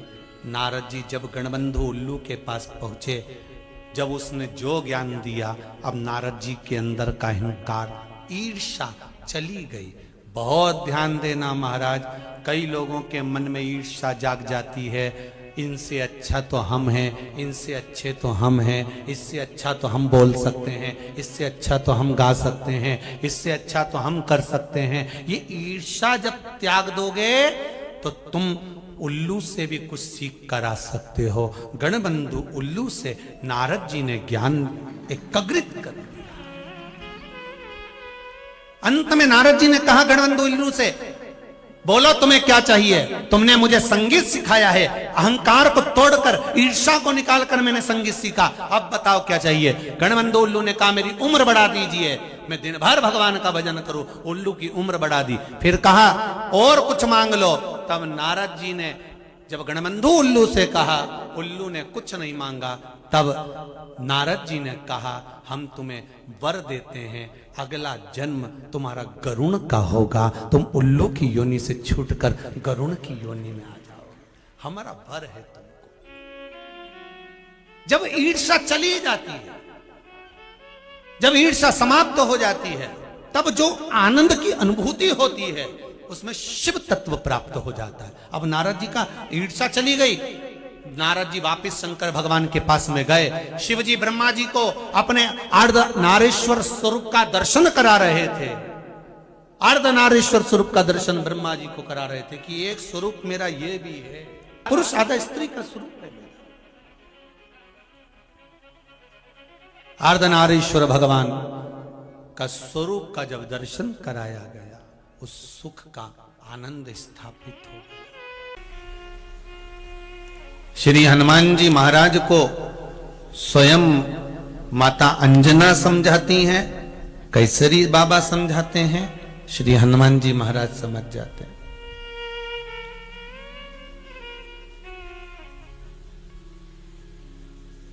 पर पूरी रामचरितमानस में एक स्थान ऐसा आता है, एक जगह ऐसी आती है कि उस स्थान पर हनुमान जी सारी जगह छोड़कर उस पर्वत पर चढ़कर उस पे लात रखकर, वो पर्वत पर अपना पांव रखकर फिर लंका की ओर जाते हैं, और पर्वत पर जैसे ही पांव रखा वो पर्वत जमीन में चला जाता है, पाताल में चला जाता है। सुना है कि नहीं सुना? जिस पर्वत पर हनुमान जी ने अपना चरण रखा, जिस पर्वत पर हनुमान जी ने अपना पांव रखा, जिस शिला पर हनुमान जी ने अपना पांव रखा, वो पर्वत पांव रखते से ही पाताल में चला गया और हनुमान जी उड़कर सीधे पहुंच गए लंका की ओर। और बीच में हनुमान जी के लिए सुरसा भी आई, विश्राम के लिए व्यवस्था भी करी गई, सब कुछ करा गया। पर हनुमान जी सबकी परीक्षा में पास होते होते होते होते लंका पहुंच गए। हनुमान जी लंका पहुंच गए।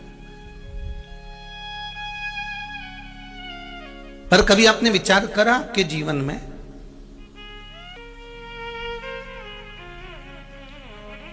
कभी अपनी दृष्टि से देखा आपने? ये त्रिनेत्र शिव महापुराण की कथा चल रही है, इसमें 3 नेत्रों का व्याख्यान वर्णन है। 3 नेत्रों से आप ध्यान रखिएगा। रामचरितमानस तो अपन ने पढ़ी, ध्यान भी करा, स्मरण भी करा, सब कुछ पढ़ा, राम जी का चरित्र भी पढ़ा, माता कौशल्या का चरित्र भी पढ़ा, श्री दशरथ बाबा का चरित्र भी पढ़ा, लंकाधिपति रावण का चरित्र भी पढ़ा, सब कुछ हमने ज्ञात किया। पर कभी हमारे मन में यह प्रश्न खड़ा हुआ कि श्री हनुमान जी महाराज सारी जगह को छोड़कर उस पर्वत पर चढ़े, एक पत्थर के ऊपर चढ़े, उस पत्थर पर चढ़कर हनुमान जी महाराज जो ऊपर की ओर उड़े और पत्थर पताल में चला गया, वो पत्थर था कौन जो पताल के अंदर घुस गया, पताल के अंदर चले गए?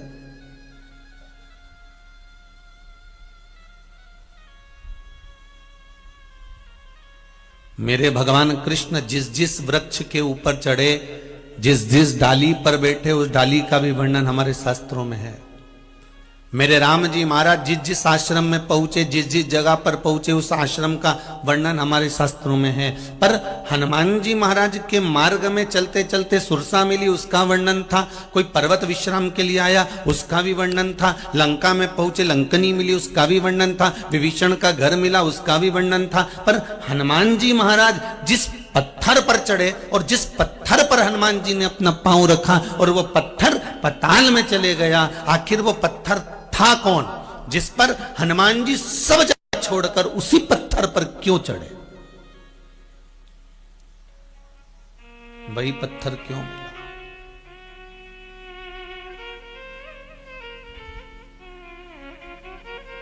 पत्थर वही प्राप्त क्यों हुआ? और कोई दूसरा पत्थर हनुमान जी को क्यों नहीं मिला ऊपर चढ़ने के लिए? मिल जाता पर नहीं।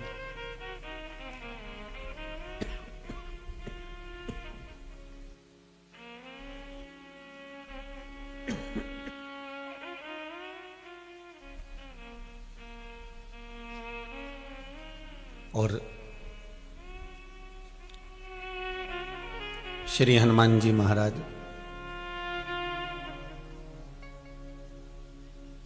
जब वापिस लौट कर आए,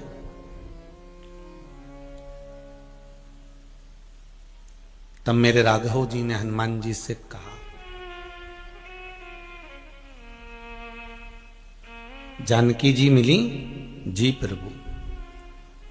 कुछ निशानी लाए हो? जी प्रभु। चूड़ामणि दे दी।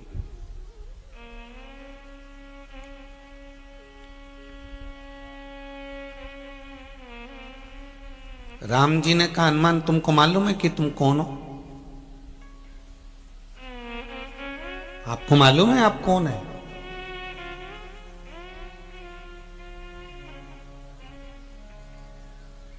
आपसे कोई पूछे कि आपका पता क्या है, आपका एड्रेस क्या है, आपसे कोई पूछेगा आप कहां से आए हो, तो आप अपना एड्रेस बता सकते हो कि हम बैतूल से आए, हम छिंदवाड़ा से आए, हम यहां से आए, हम वहां से आए, आप कह सकते हो। और अगर आप यहीं नवे गांव से भी आए हो तो आप कह दोगे मेरा इस वार्ड में इस जगह पर मेरा घर है, घर का नंबर 15 है और मेरा एड्रेस ये है। तो कोई आपसे कह दे ये तो आपके घर का एड्रेस है, आपका एड्रेस बताओ कि आप कहाँ रहते हो। तो उसने फिर कहा कि मेरी दुकान पे रहता हूं, तो दुकान का एड्रेस है। तुम्हारा एड्रेस कहाँ है, तुम कहाँ रहते हो?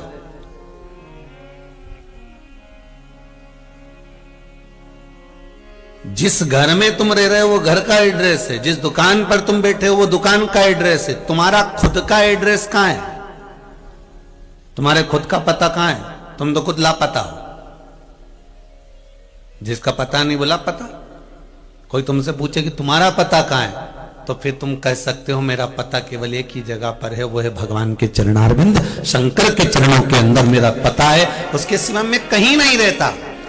मैं राम कथा में, मैं कृष्ण कथा में, मैं शिव कथा में रहता हूं। जैसे श्री हनुमान जी महाराज से जब राम जी राजा बने सब प्रसन्न दिख रहे थे। सुग्रीव प्रसन्न थे, विभीषण प्रसन्न थे, राम जी प्रसन्न थे। तो माता सीता जी ने पूछ लिया कि ये केवट इसलिए प्रसन्न है क्योंकि निषादों का राजा बन गया, सुग्रीव इसलिए प्रसन्न है क्योंकि किष्किंधा का राजा बन गया, विभीषण इसलिए प्रसन्न है क्योंकि लंका का राजा बन गया, आप इसलिए प्रसन्न हो कि आप अयोध्या के राजा बन गए। पर हनुमान क्यों नाच रहा है? हनुमान को क्या मिल गया जो इतना प्रसन्न होकर नाच रहा है? तब हनुमान जी को बुलाया गया। माता जानकी जी ने पूछा, हनुमान तुझे कौन सी जगह का राज्य मिला है जो तू इतना प्रसन्न होकर नाच रहा है? हनुमान कहते हैं, माँ मुझे राघव जी के चरणारविंद का राज्य मिला है, इसलिए मैं प्रसन्न होकर नाच रहा हूं। मुझे राम के चरण मिले हैं, मुझे राघव के चरण मिले हैं।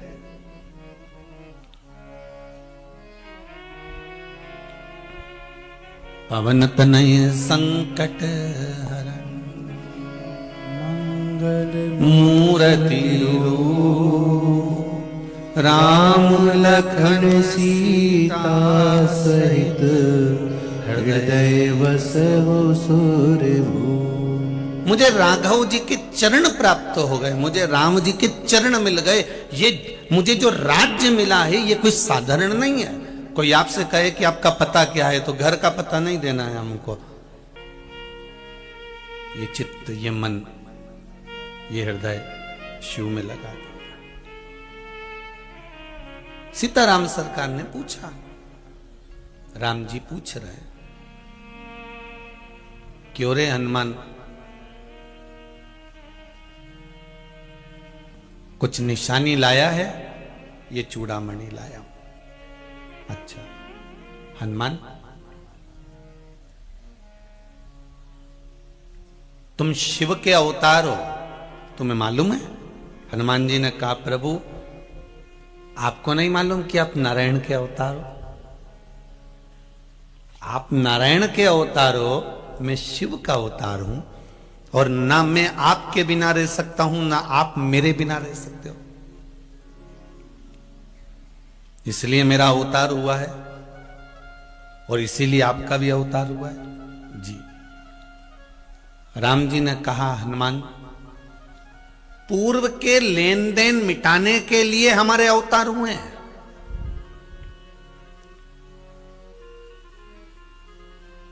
हमारे पुराने जो लेन देन है ना, उसको मिटाने के लिए हमारा यह अवतार हुआ है। और आपका जो जन्म हुआ है ना भाई, चाहे हमारा हो, चाहे आपका हो, चाहे संसार सागर में जितने आस्था टीवी पर कथा सुन रहे हो, जितने फेसबुक यूट्यूब पर श्रवण कर रहे हो, जितने पंडाल में सुन रहे हो, जितने माइक द्वारा सुन रहे हो, ध्यान से सुनना, आपका और हमारा जन्म पूर्व के कुछ लेन देन मिटाने के लिए हुआ है। कोई साधारण हुआ है क्या? पुराना लेन देन मिटाना है हमको। अच्छी खासी चलती हुई दुकान में कहीं का व्यक्ति ऐसा आ जाएगा, कोई व्यक्ति, कोई मित्र, कोई सखा, कोई रिश्तेदार, कोई नातेदार, कोई कुटुंबी, कोई कबीले वाला ऐसा मिल जाएगा जिससे तुमसे उधार मांग लेगा। भैया दे दोगे क्या 50,000 रुपए? दे दोगे क्या 5,000 रुपए? हाँ हाँ ले ले, अभी दे देना, मैं बस 15 दिन में पैसे वापिस कर दूंगा। और जो खाया आज तक नहीं आया। अब पत्नी कह रही अपने पति से, और दे दो, जाओ, खूब तुम नेता बनते हो ना देने के लिए, जाओ जाओ दे दो, तुम तो खूब दानदाता बनते हो तुम तो। अब पत्नी कह रही है, अब पति भी मन में सोचे, अब करूं क्या, तुम बता करूं क्या? नहीं तुम तो दो, तुम तो दिए जाओ। अब जरा विचार करिए, पैसा तुम्हारा, तुम्हारा धन तुम्हारा, संपदा तुम्हारी, और लेके भग गया दूसरा, चले गया दूसरा लेकर। अब तुम गुस्सा भी करो, फोन भी करो, मोबाइल भी करो, उसके घर भी जाओ तो भी नहीं मिले, ना दे, तो विचार करोगे अब क्या करें, अपना तो खा गया वो, भगवान जाने कौन था। पर अब अंदाजा लगाना कि ये अपन इसको पहचानते नहीं, जानते नहीं, व्यापार में मिला था, व्यवसाय में मिला था, आया और लेकर चले गया। कभी कभी अपने रिश्तेदार लेकर चले जाते हैं। तो सोचो कि आखिर ये क्यों खाया, इसी ने क्यों पैसा लिया, इसी ने उधार क्यों लिया, यही क्यों लेकर गया। तो समझ में आ जाएगा कि पूर्व में हमने इसका खाया होगा, इसलिए आज ये हमारे पास आकर हमारा खाकर चले गया। पूर्व का कर्म का भोग, ये आज का नहीं।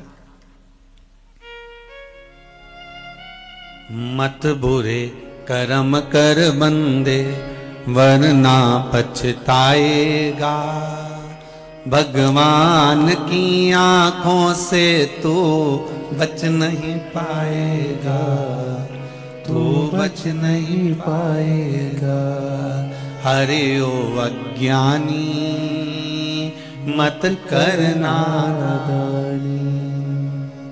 बचना मुश्किल है, उस परमात्मा की दृष्टि से। हमारे भले 2 नेत्र हो 3 नेत्र हो, पर मेरे परमात्मा के तो हजारों नेत्र हैं साहब, जिनसे वो देखता रहता है हमारे कर्मों को, और उन कर्मों के अनुसार हमें फल प्रदान करता, उस कर्म के अनुसार हमें भोगना पड़ता। पत्नी मिली है कर्म के अनुसार, और जीजियों आप भी ध्यान रखना, पति मिला है कर्म के अनुसार, ससुराल मिला है कर्म के अनुसार, बहू मिली है कर्म के अनुसार, सास मिली है कर्म के अनुसार। जैसा तुमने पूर्व में करा होगा, अगर किसी गाय को 1 रोटी दी होगी, उसको सहलाया होगा, उसकी सेवा करी होगी, तो बहू वही गाय बनकर आती है, तुम्हारी सेवा करती है। किसी गाय को डंडा मारा होगा, दरवाजे से धक्का देकर भगाया होगा, चिल्लाकर भगाया होगा, पानी डालकर भगाया होगा, डंडा मारकर भगाया होगा, तो बहू भी ऐसी जगदम्बा मिली है, बहू भी कम मिली। कर्मों का लेख है, उसको तो भोगना है, वो कोई टाल नहीं सकता।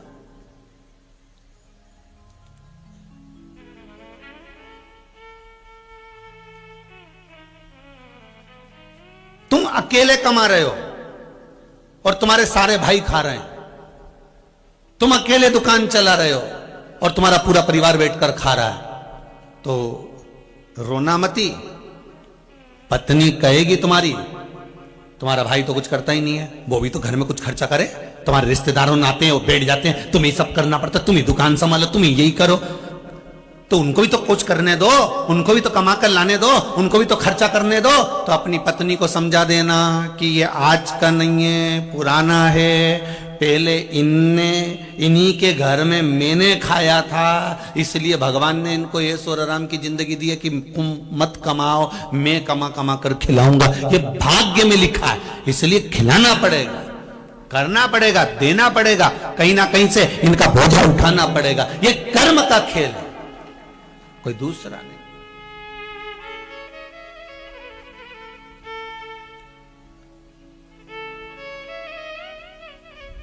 जब किसी व्यक्ति की हॉस्पिटल में भर्ती होने के बाद छुट्टी होती है, तो उसको दवाई गोली देकर विदा करते कि नहीं करते? बोलो जरा जम के बोलो, करते हैं कि बिना दवाई गोली के भेज देते हैं? जब हॉस्पिटल में पड़ा था, बीमार पड़ा हुआ था, हॉस्पिटल में एडमिट था, एडमिट होने वाला व्यक्ति जब हॉस्पिटल से वापस अपने घर जाता है, तो उसके साथ थोड़ी ना थोड़ी दवाई बांध कर दे दी जाती है। दवाई क्यों देते हैं? भैया ये दवाई टाइम पे खाना, अगर टाइम पे नहीं खाओगे तो वापस हॉस्पिटल आना पड़ जाएगा, अगर समय पे नहीं लोगे तो वापस तुम्हें भर्ती होना पड़ जाएगा। ये दवाई लो, इसको घर पर जाकर खाना, सुबह की ये, शाम की ये, दोपहर की ये, 2 ढक्कन ये पी लेना, 1 ढक्कन ये पी लेना, और दवाई दे दी, खांसी की ने, खुल्ला की ने, सब दवाई ले लुआ के तुम अपने अपने घर चले गए। अब समय पर अगर तुमने दवाई नहीं ली तो वापस हॉस्पिटल जाना पड़ जाएगा। नरकों का भोग भोग रहे थे, हॉस्पिटल में पड़े हुए थे, कर्म का भोग ऊपर जाकर भोग रहे थे। भगवान से कहा अब मेरी छुट्टी कर दीजिए, अब मैं घर जाना चाहता हूं। भगवान ने कहा दवाई खाना पड़ेगी, तो क्या खाने को तैयार हूं। भगवान ने कहा तो जन्म दे दो इसको वापिस पृथ्वी पर। मृत्यु लोक में वापिस जन्म दे दिया, और मृत्यु लोक में आए तो फिर वही सुख दुख, दुख सुख, वही दवाई रोज सुबह दोपहर शाम खाने को मिल रही है। कोई ने अपशब्द कह दिया, कोई ने ताने दे दिए, कोई ने गालियां दे दी, कोई ने कुछ कह दिया, कोई पैसा खाकर भग गया, तुम्हारे कहीं व्यापार घाटा लग गया, कहीं कुछ लग गया। ये कर्मों का भोग है जो मनुष्य को भोगना पड़ेगा।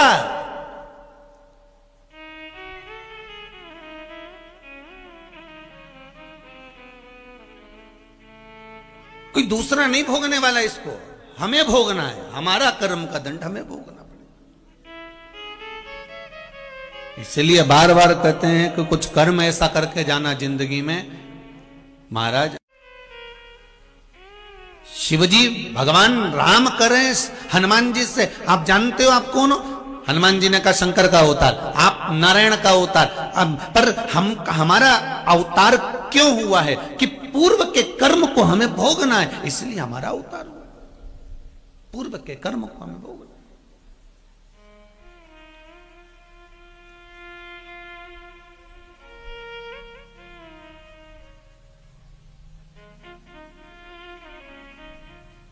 कोई पूर्व का कर्म ऐसा होगा जिसके कारणवश हमारा जन्म ऐसा हुआ, पूर्व का कर्म होगा।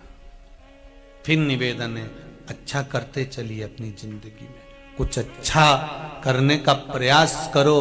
केवल केवल ये मत सोचना कि मैंने बहुत सारा दान दे दिया, मैंने बहुत सारा धन दे दिया तो मैं बैकुंठ जाने का अधिकारी हो गया।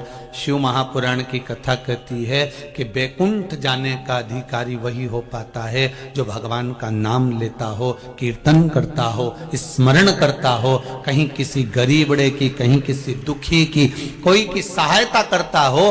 किसी के जीवन में कोई दुख आ गया, तकलीफ आ गई, आपके पास में भगवान ने धन दिया, प्रयास करना कि उसके चेहरे पर थोड़ी सी स्माइल आ जाए, थोड़ी सी प्रसन्नता उसके चेहरे पर आ जाए।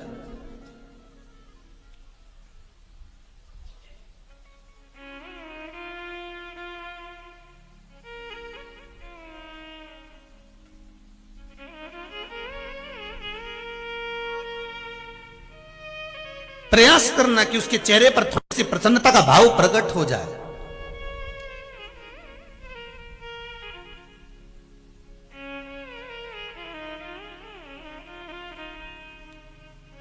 प्रयास करो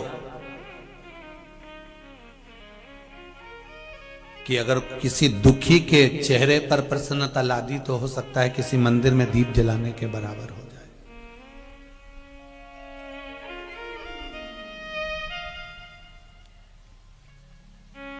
दीप जलाने के बराबर हो जाएगा अगर किसी के चेहरे पर प्रसन्नता आ गई। कुछ थोड़ा सा अच्छा करने का प्रयास करो। ध्यान दीजिएगा, भगवान राम ने कहा, हनुमान एक बात कहना चाहूंगा, ये जितने नदी, तालाब, सरोवर, बावड़ी, वृक्ष, लता, पत्र, पत्थर, ये सब पूर्व समय के कर्म का भोग भोग रहे हैं, इसीलिए ये पत्थर बन गए। शिव महापुराण कहती है, गरुड़ पुराण कहती है, 20 लाख योनि, 84 लाख योनियों में 20 लाख योनि तो इन पेड़ पौधे की है। ये भी तो कर्म का भोग भोग रहा है। कितना दुख सहन कर रहे होंगे। ठंड में पेड़ खड़े की खड़े हैं, कोई उनकी पत्ती नोच रहा है, कोई फल नोच रहा है, उसमें केरी लग गई तो पत्थर मारे जा रहे हैं। पत्थर पड़ रहा है।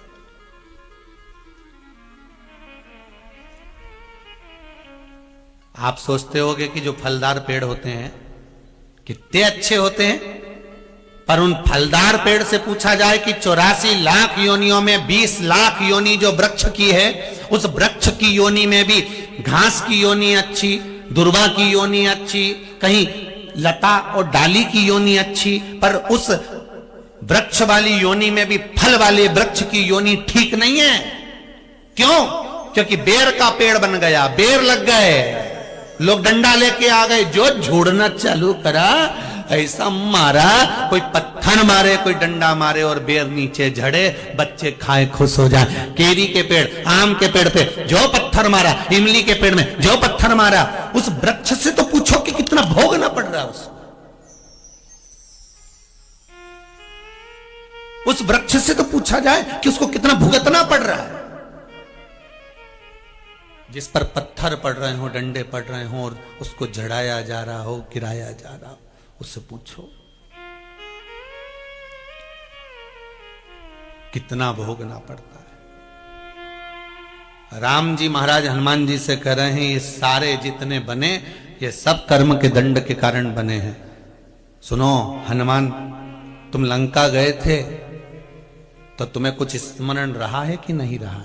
हनुमान जी कहते, प्रभु आप ही की आज्ञा थी।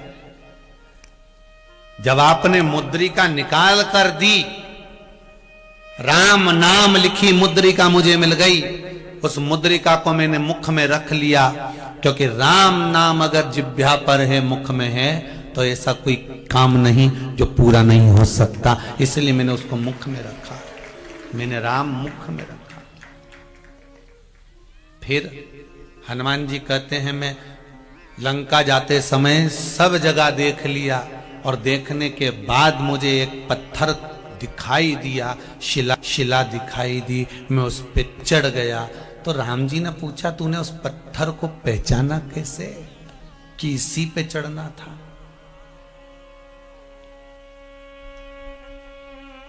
तूने पहचाना कैसे उस पत्थर को?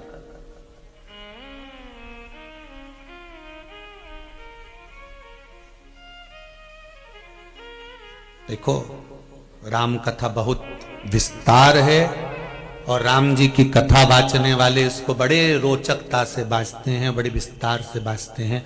हमको तो थोड़ी बहुत जो बाबा ने, भोलेनाथ जी ने तीसरे नेत्र की कथा में दे दी है, वही आपको बता रहे हैं। बाकी के राम कथा वाचने वाले बहुत सुंदर भाव से इसको व्यक्त करते हैं। हाँ, एक बार अगर मौका मिलेगा तो जैसे यहां चल रही है त्रिनेत्र शिव महापुराण की कथा, वैष्णव शिव महापुराण की कथा हुई, अहिल्याबाई शिव महापुराण की कथा हुई, आगे चलकर कभी योग बनेगा तो श्री राम शिव महापुराण की कथा भी वाचेंगे, प्रयास करेंगे पूरा। कोई पुराने गुण तत्वों को लेते हुए, जैसे शिव महापुराण के अंतर्गत त्रिनेत्र के भाव से जो लिया गया है वो आपको सामने प्रस्तुत कर रहे हैं। जो लिया इस त्रिनेत्र शिव महापुराण से, जो ग्रहण किया वो आपके सामने राम जी हनुमान जी से कह रहे हैं, तूने उस पत्थर को कैसे पहचाना, जिस पत्थर पर तू चढ़ा था उस पत्थर को कैसे जाना है तू?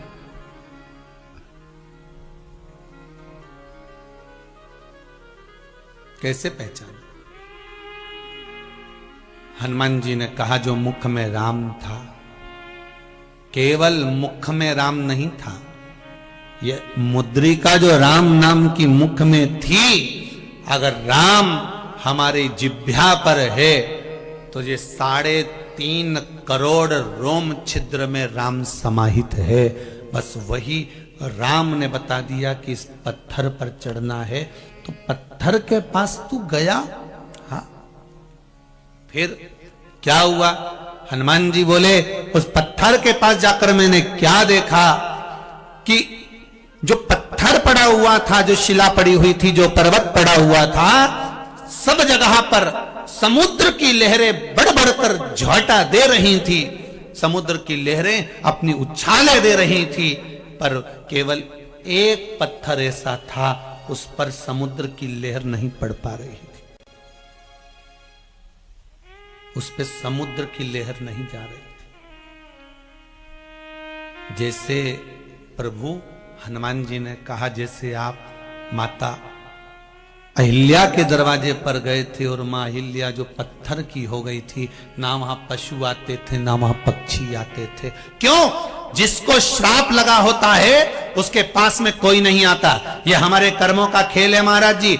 आपके पास में धन होगा, दुनिया आपकी होगी। आपके पास में संपदा होगी, दुनिया आपकी होगी। आपके पास में वैभव होगा, दुनिया आपकी होगी। और जब आपकी दुख की घड़ी आएगी, जब आपकी तकलीफ की घड़ी आएगी, जब आपके जीवन में कष्ट आएगा, जब आपके जीवन में रोग आएगा, जब आपके जीवन में बीमारी आएगी, जब आपके जीवन में थोड़ा सा दुख तकलीफ आ गई, जो अपने थे वो भी साथ छोड़ देते। संपदा ज्यादा होती है तो दूसरे भी अपने बन जाते हैं, और जब संपदा नहीं रहती तो अपने भी पराये हो जाते हैं। तो मैंने पहचान लिया कि समुद्र की लहर उस पर्वत के पास में, उस पत्थर के पास में नहीं आ रही। समुद्र की लहर उस पर्वत के पास में, उस पत्थर के पास में नहीं आई। मैं जान गया था। फिर इसलिए मैं उस पत्थर पर चढ़ गया। राम जी ने कहा, हनुमान तुम उस पत्थर को पहचानते हो? हनुमान जी बोले, प्रभु बस यहीं तक जानता हूं कि समुद्र की लहर उसके पास नहीं पहुंची, इसलिए मैं उस पर चढ़ा हूं। ओ, राम जी ने पूछा ऐसा क्यों करा? हनुमान जी बोले, आप ही ने तो कहा था कि मैं आया, बीच में मुझे निषाद मिला। एक केवट एक साइड में बैठा हुआ था, बाकी के सारे निषाद पास में खड़े हुए थे, सारे निषाद नजदीक में खड़े हुए थे, सारे केवट पास में थे। तो तुमने क्या करा प्रभु? आखिरी में जो बैठा हुआ था उसको बुलाया, एक केवट तुम आओ। राधे, एक केवट तुम आओ, एक केवट तुम पहुंचो। उस केवट को बुलाया, और केवट को जब बुलाया तो केवट आया।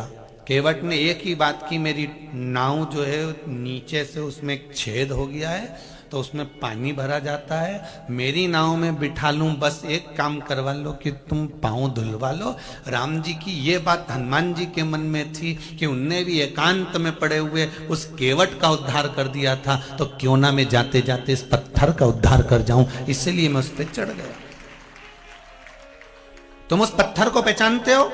हनुमान जी ने कहा, नहीं पहचानता था, पर पहचान गया क्योंकि समुद्र की लहरें नहीं आ रही थी उसके पास में, इसलिए मैं उस पर चढ़ गया था।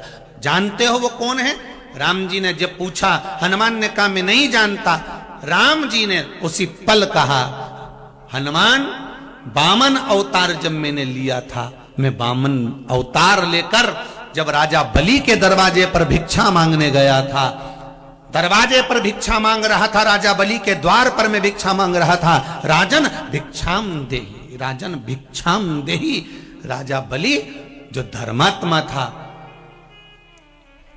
राक्षस, था असुर, पर धर्म उसके भीतर था, क्योंकि प्रहलाद के वंश का था, इसलिए दान धर्म पुण्य करना जानता था।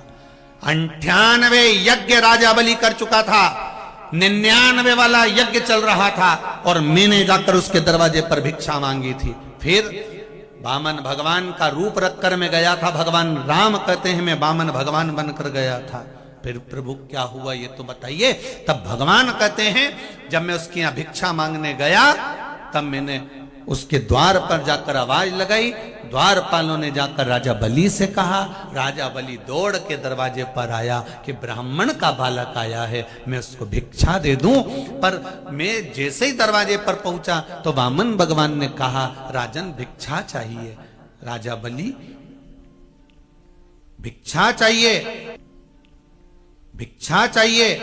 मैंने जब राजा बलि के दरवाजे पर आवाज लगाई भिक्षा मांगने के लिए, तब राजा बलि मुझसे कहते हैं प्रभु भिक्षा चाहिए, हाँ तो ले लो जो चाहिए आपको। भगवान बोलते हैं संकल्प छोड़ना पड़ेगा, संकल्प छोड़।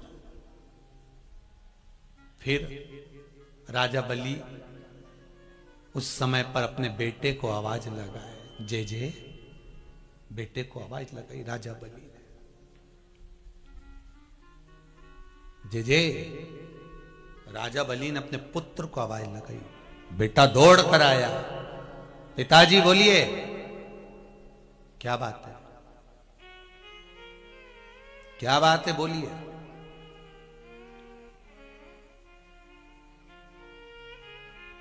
संकल्प छोड़ना है बेटा, 3 पग भूमि का दान देना है, मुझे संकल्प छोड़ना है। जा जल्दी जाकर कमंडल लेकर आ, पानी का पात्र लेकर। बेटा खड़ा रहा।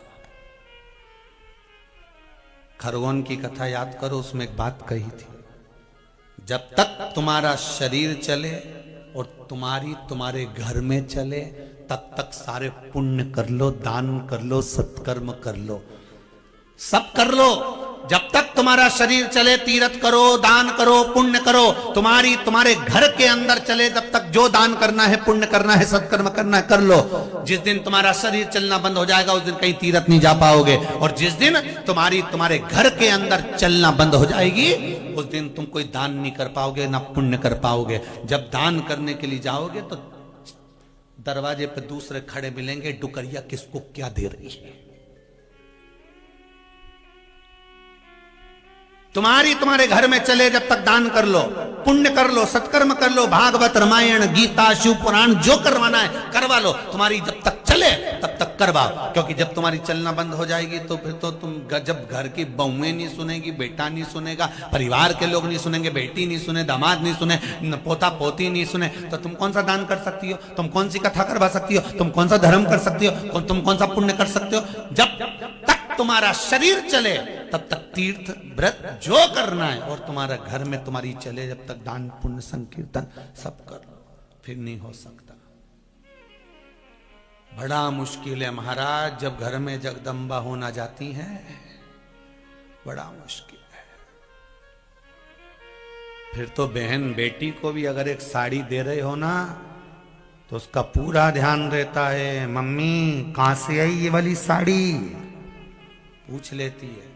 जो तुमने जीजी को दी ये साड़ी कहां से आई थी, फिर मम्मी बोलती बेटा मैं मायके गई थी ना तो वहां से साड़ी मिली थी, मैंने संभाल के रख दी थी। अच्छा तो मेरे को तो कभी नहीं दिखाई, तुमने कभी मेरे को तो नहीं दिखाया। फिर माँ कहती है बेटा मैं भूल गई थी, बस जो माँ ने बोला भूल गई थी, सास ने जो बोला भूल गई थी, इतने में तो बहू का मुंह भगोना हो गया। अब क्या बोलेगा, तुरंत 8 दिन तक तो ऐसी फूली बाई जैसी फिरे, भगोना जैसा मुंह लेके, ना बात करे ना चित करे, ना बोले ना चाले। एक दिन पति ने पूछ लिया, क्यों हुआ क्या, तू रोटी वोटी नहीं खा रही, चुप चुप रह रही है, क्या बात है? और ऐसे समय पर मेरा पतियों से निवेदन है, जब ये जगदम्बा फूली बाई बन जाए तो तुम काहे को पूछो? कौन ने कहा तुमसे कि पूछो तुम इससे? पर ये पूछे उससे, तू ये बता कि तू भोजन नहीं कर रही है? तुम्हारी मम्मी है ना, इतनी बेकार है ना, क्या करा उनने? जीजी को साड़ी दे दी निकाल के, साड़ी, हाँ, और मेरे को दिखाई तक नहीं। हो पति ने मन में सोचा, तेरे पास कमी है, अलमारी तो भरी है, जैसी मां वैसा बेटा, तुम कभी मेरा पक्ष नहीं ले सकते।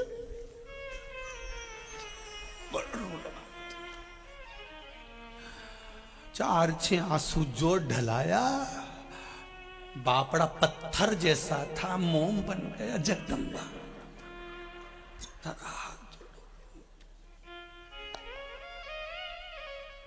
इतना में तो वो बोली, मैं जा रही माए के ओर। इका होश उड़ी गया कि वापिस आएगी कि नहीं आएगी। अरे तो नरियल फोड़ जा, जाओ। कहीं अब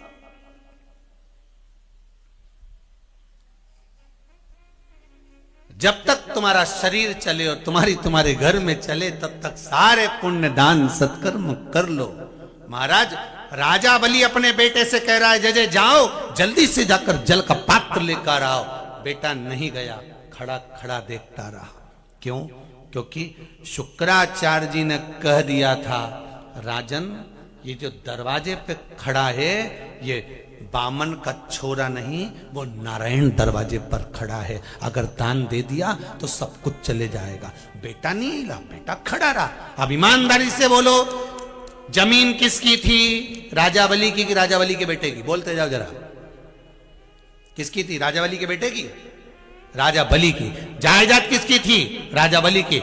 दौलत किसकी थी? राजा बलि की। सत्ता किसकी थी? राजा बलि की। राजा कौन था? राजा बलि। पर बेटे से कह रहा जल्दी जा और कमंडल का जल लेकर आ, मुझे संकल्प छोड़ना है। बेटा नहीं गया, बेटा गया ही नहीं। थोड़ी देर बाद राजा बलि ने जब 2-4 बार कहा, जाओ जल्दी जाओ, मुझे संकल्प छोड़ना है।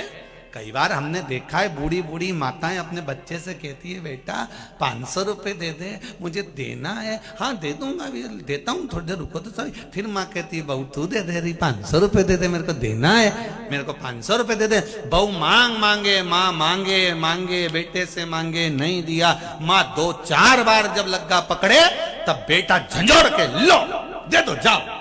तब बेटा देता है, तब माँ दान कर पाती है, तब माँ की भी आंख में जल भर जाता है। पूरी जायदाद मेरी, मेरे पति की मुझे पेंशन मिल रही है। मेरा पति चले गया, उसने कभी देने से मना नहीं करा, उसकी पेंशन में से मांग रही हूं, और वो भी देने में बेटा कहता 500 नहीं दे पाता,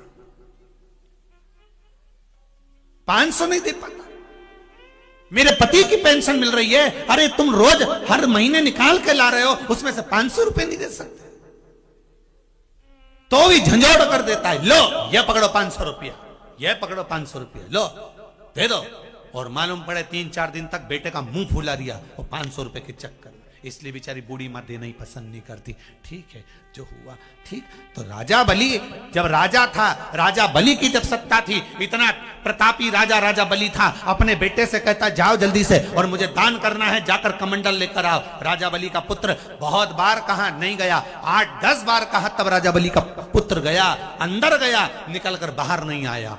3 घंटे तक बामन भगवान राजा बलि के दरवाजे पर खड़े होकर आवाज लगाते रहे, राजन भिक्षाम देहि। राजा बलि कहता है, मेरा बेटा गया है, अभी लेकर आता होगा जल, मैं संकल्प छोड़ूंगा। मेरा पुत्र गया है, अभी जल लेकर आएगा, मैं दे दूंगा। यही त्रिनेत्र शिव महापुराण की कथा है, जिसका एक नेत्र कहीं से लेकर सम्मुख तक आए। जाओ, मेरा बेटा गया है, अभी लाएगा, तब मैं दूंगा।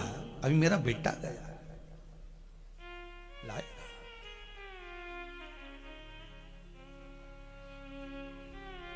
त्रिनेत्र शिव महापुराण की कथा कहती है कि ये शंकर का जो तीसरा नेत्र है यही दर्शा रहे हैं मेरे राम की नेत्र की दृष्टि कहां कहां है, कहां कहां। जाओ, बेटा नहीं आया। वामन भगवान ने कहा राजन काल करे सो आज कर, आज करे सो कल में प्रलय होएगी, दान करेगा करो। राजन समय निकल रहा है, तुम दान करो राजन, दान करो, करो दान। और आपसे एक बात कहें, अच्छा लगे तो स्वीकार करना। आप अगर कुछ दान नहीं दे सकते, आप कुछ दान नहीं कर सकते, तो एक निवेदन जरूर है कि एक लोटा पानी का दान शंकर के मंदिर में शिव पर चढ़ाकर रोज कर दिया करो। बहुत नहीं कि आप बहुत दोगे तभी आपका नाम होगा। आप तो एक शंकर को चाहिए ही क्या, एक बेल पत्रम, एक पुष्पम, एक लोटा जल, बस शिव को चाहिए। मेरा शिव है उदार, एक लोटा पानी, एक पुष्प, एक बेलपत्र से मेरा शंकर राजी हो जाते, मेरे शिव ओघड़दानी राजी हो जाते, मात्र एक बेलपत्र से। और बेलपत्र भी कहीं नहीं लेने जाना तुमको, अगर नहीं मिले शंकर की उठाई, धोके वापिस शंकर पे चढ़ाई। और किसी देवता के साथ ऐसा होता है? राम जी के मंदिर जाओ, कन्हैया जी के मंदिर जाओ, देवी जी के मंदिर जाओ, उनका सामान उठा के उन्हीं को चढ़ा दो, पंडित जी चिल्ला देंगे पागल हो गई क्या? भगवान के मंदिर का सामान उठा के वापस भगवान को चढ़ा रही है। पर शंकर जी के मंदिर की बेलपत्र उठाकर धोकर वापस चढ़ाओगे, पंडित जी कभी नहीं चिल्लाएंगे, पंडित जी कभी कुछ नहीं बोलेंगे, बड़े खुश होंगे, हाँ हाँ चढ़ने दो। शंकर जी भी ऐसे खुश रहते। शिव जी से पूछा जाए कि लोग इतने चतुर हो गए, कोई बेलपत्र नहीं लाता, शंकर जी बोले भले नहीं लाए, मेरे पास पड़ी तो है, वो उठा के चढ़ा दो, करूंगा भी क्या, चढ़ी चढ़ाई चढ़ा दो, तुम तुम्हारा क्या जाए, तुम तो चढ़ा। भोला जो होता है ना, एकदम भोला, वो मेरा शंकर है, एकदम भोला, उसे कोई मतलब नहीं तुम्हारे छल प्रपंच कपट से, उसको कोई मतलब नहीं कि तुम कितनी लड्डू ला रहे, कि इमरती ला रहे, कि भजिया ला रहे, कि पकोड़ा ला रहे। शंकर जी के नहीं भाई, शंकर जी के तो वो एक ही चीज, बेलपत्र चढ़ा दो, होए तो ठीक, नहीं तो एक लोटा पानी, और वो भी नहीं मिले तो 3 बार ताली, और वो भी नहीं मिले तो मुख से बम बम, और वो भी नहीं मिले तो शिखर का दर्शनम सर्व पाप नाशनम। और उतना भी नहीं हो सके तो शंकर जी के मंदिर के बाहर से निकल कर चले जाओ, उतने में भी शंकर जी देख लेंगे और कल्याण कर देंगे। बस बहुत है महाराज, उतना भी फल, प्रेशर बढ़ाई, उतना भी फल बहुत है महाराज, उतना भी सुख बहुत है। शंभु शरणे पड़ी मांगू घड़ी रे घड़ी, दुख कारो दया करी ने दर्शन आपो। महाराज बस कृपा शिव की चाहिए।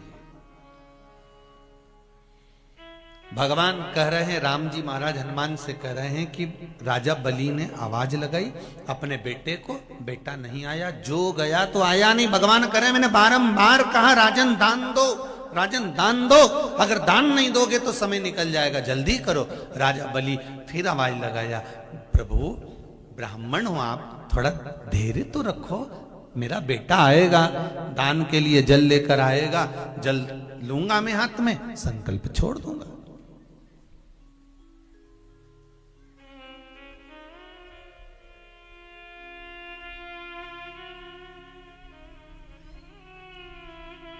हमको तो ऐसा लग रहा है कि इस कथा में ऐसा भगवान वर्णन करें कि ये उस समय का बेटा नहीं होगा, ये समय का ही बेटा होगा। आज के जमाने में भी बच्चों से कह दो बेटा कथा में छोड़िया छोड़िया। आज की औलाद कुत्ते को घुमाना पसंद करती पर डोकरा डोकरी को नहीं। कोई नहीं घुमाए तुम्हें बुढ़ा बुढ़ी को। आज की औलाद उनको क्या समझो, कम समझो, कोई नहीं घुमाए तुमको।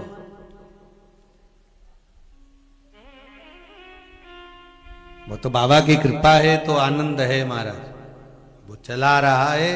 और भगवान से आप भी कहते रहना, जितनी जीजी ओन बैठी और भाई लोग बैठे हैं, भगवान से प्रार्थना करते रहना, भगवान हमारे शरीर को ऐसा बनाकर रखना कि हम चलते फिरते तेरे धाम पहुंच जाएं। पलंग पे मत पटक दीजो दादा, कोई नहीं करेगा सेवा। आज का जमाना बड़ा विचित्र है, इसलिए। और आप सबसे निवेदन है, बुढ़ापा सुधारना है तो राम नाम, कृष्ण नाम, शिव नाम भजन अपने साथ में रखना। थोड़ा सा थोड़ा थोड़ा थोड़ा अपने पास संजो कर रखो, अंतिम समय में काम आएगा। अंतिम समय राम नाम, कृष्ण नाम, शिव नाम।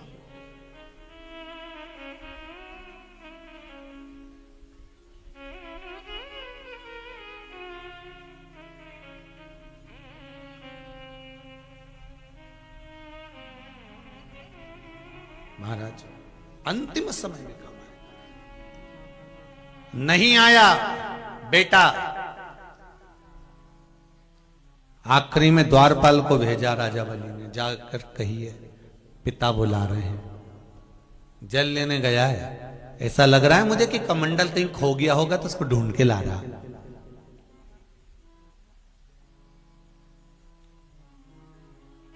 मुझे ऐसा लगता है कि वो ढूंढ के कमंडल ढूंढने गया हो। लोगों की आदत रहती है, शादी में, बारात में जब नाचते हैं ना तो जेब में से गड्डी निकालेंगे 10-10, 50-50 की, ये लो। और जो गड्डी निकाल के डीजे पे, बैंड पर, बाजे में, शादी में उड़ाते हैं, उन्हीं को पूजन करने कहीं बिठा दो तो पड़ोसी से कहते हैं खुले पैसे हैं क्या। उन्हीं को अगर कहीं पूजन करने बिठा दो तो वो खुले पैसे ढूंढते हैं, खुले पैसे नहीं मिलते, उनको खुले पैसे प्राप्त नहीं। सही है कि गलत है? ईमानदारी से बोलना, सही है कि गलत है? यूं तो वो पैसा यूं उड़ाया, जरा सा नाचा उन्हें उड़ाया, फिर नाचा उन्हें फिर उड़ाया, और जब कहीं पूजन करने बैठा तो जेब में से कलदार निकालेगा एक एक का। क्यों रे, नाच रहा था तुम्हारा 10 का उड़ा रहा था, और पूजन करने बैठा 1 रुपया खुला चढ़ा दे। भगवान से कहा गया प्रभु नाचने में तो इतना खर्च करा और दान में 1 रुपया, भगवान बोले हिसाब में जुड़ जाएगा, तू टेंशन मत ले।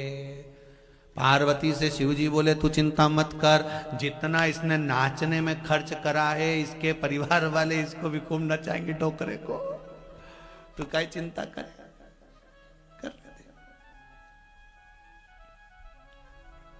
भजन में खर्च करा होता, कोई ब्राह्मण पूजन कराने बैठा, कोई ब्राह्मण ने पूजन कराने का प्रयास करा और ये खुले पैसे जेब में देख रहा, और वहां नाच रहे थे, डिस्को कर रहे थे, वहां बैंड बाजे पे नाच रहे थे, तो वहां 10-10 के नोट की गड्डियां उड़ाई, 50 के नोट की गड्डी उड़ाई। और जहां दान धर्म का नंबर आया, ब्राह्मण ने कहा यहां दक्षिणा चढ़ाना है, मैं खुला पैसा लेके बैठ गया एक, और फिर पंडित जी ने कहा 1 रुपया, पत्रम पुष्पम।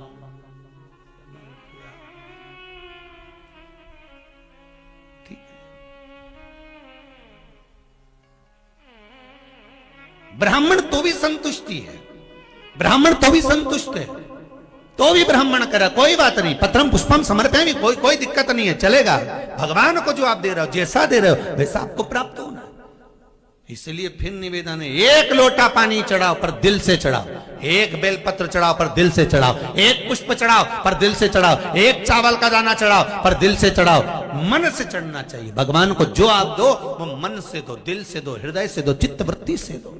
भगवान नहीं कहता कि तुम यहां ढोंग कर देना या बहुता में देना और तुम्हारा हृदय, भगवान का नहीं, दिल दुखा कर नहीं।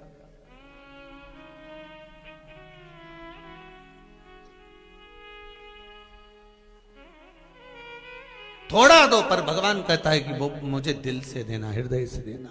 बेटा नहीं आया, द्वारपालों से कह जरा पता करके आओ। इतने में बेटे को बुला कर लाए, जय जय चलिए बेटा आया। क्या बात? पिताजी ने कहा बेटा कमंडल लाया? बेटा कहता है कमंडल ढूंढने गया था, मिल नहीं रहा है। ओ तो कमंडल नहीं था तो कहीं का जल ही लेकर आ जाता, कहीं का जल लेकर आ जाता। बेटा कहता है पिताजी आपको मालूम नहीं है, गुरु शुक्राचार्य जी कह रहे हैं, गुरुदेव कह रहे हैं कि अगर दे दिया तो सब चले जाएगा। राजा बलि ने कहा शायद तू इसीलिए जल लेकर नहीं आया, मेरे दान करने में तू रोड़ा बना है, मेरे दान करने में तू रोड़ा बना है, मेरे दान करने में तू पत्थर बना है। आज एक बाप अपने बेटे को श्राप देता है कि जा पुत्र, मैं तुझे श्राप देता हूं कि मुझे दान करने से तूने रोका, उसमें तू रोड़ा बना, पत्थर बना, इसलिए मेरा श्राप है कि तू पृथ्वी पर जाकर पत्थर बनेगा। ये मेरा श्राप तुझको देता हूं, जा तू भी रोड़ा बनेगा, तू भी पत्थर बनेगा। बेटा चरणों में पड़ गया बाप के, पिताजी आपने मुझे श्राप दे दिया, पिताजी आपने मुझे श्राप दे दिया पत्थर बनने का, रोड़ा बनने का, मैं मुक्त कैसे होऊंगा इस पत्थर की योनि से, इस पत्थर से। कोई दान करे, धर्म करे, निवेदन है, कोई पुण्य करे, कोई सत्कर्म करे, तुम रोड़ा मत बन जाजो रे, नहीं तो ना जाने रोड में गिट्टी बन के लगे रहोगे सीमेंट के साथ। वो सीमेंट भी फेविकॉल का मजबूत जो निकलेगी नहीं, गिट्टी बना दिया तो पड़ी रहे, उस पर जूता रखा है, गाड़ी रखा है, लोग थूके, पान थूके, गुटखा थूके। कोई दान करे, कोई धर्म करे, कोई पुण्य करे, कोई सत्कर्म करे, हमें रोड़ा नहीं बनना।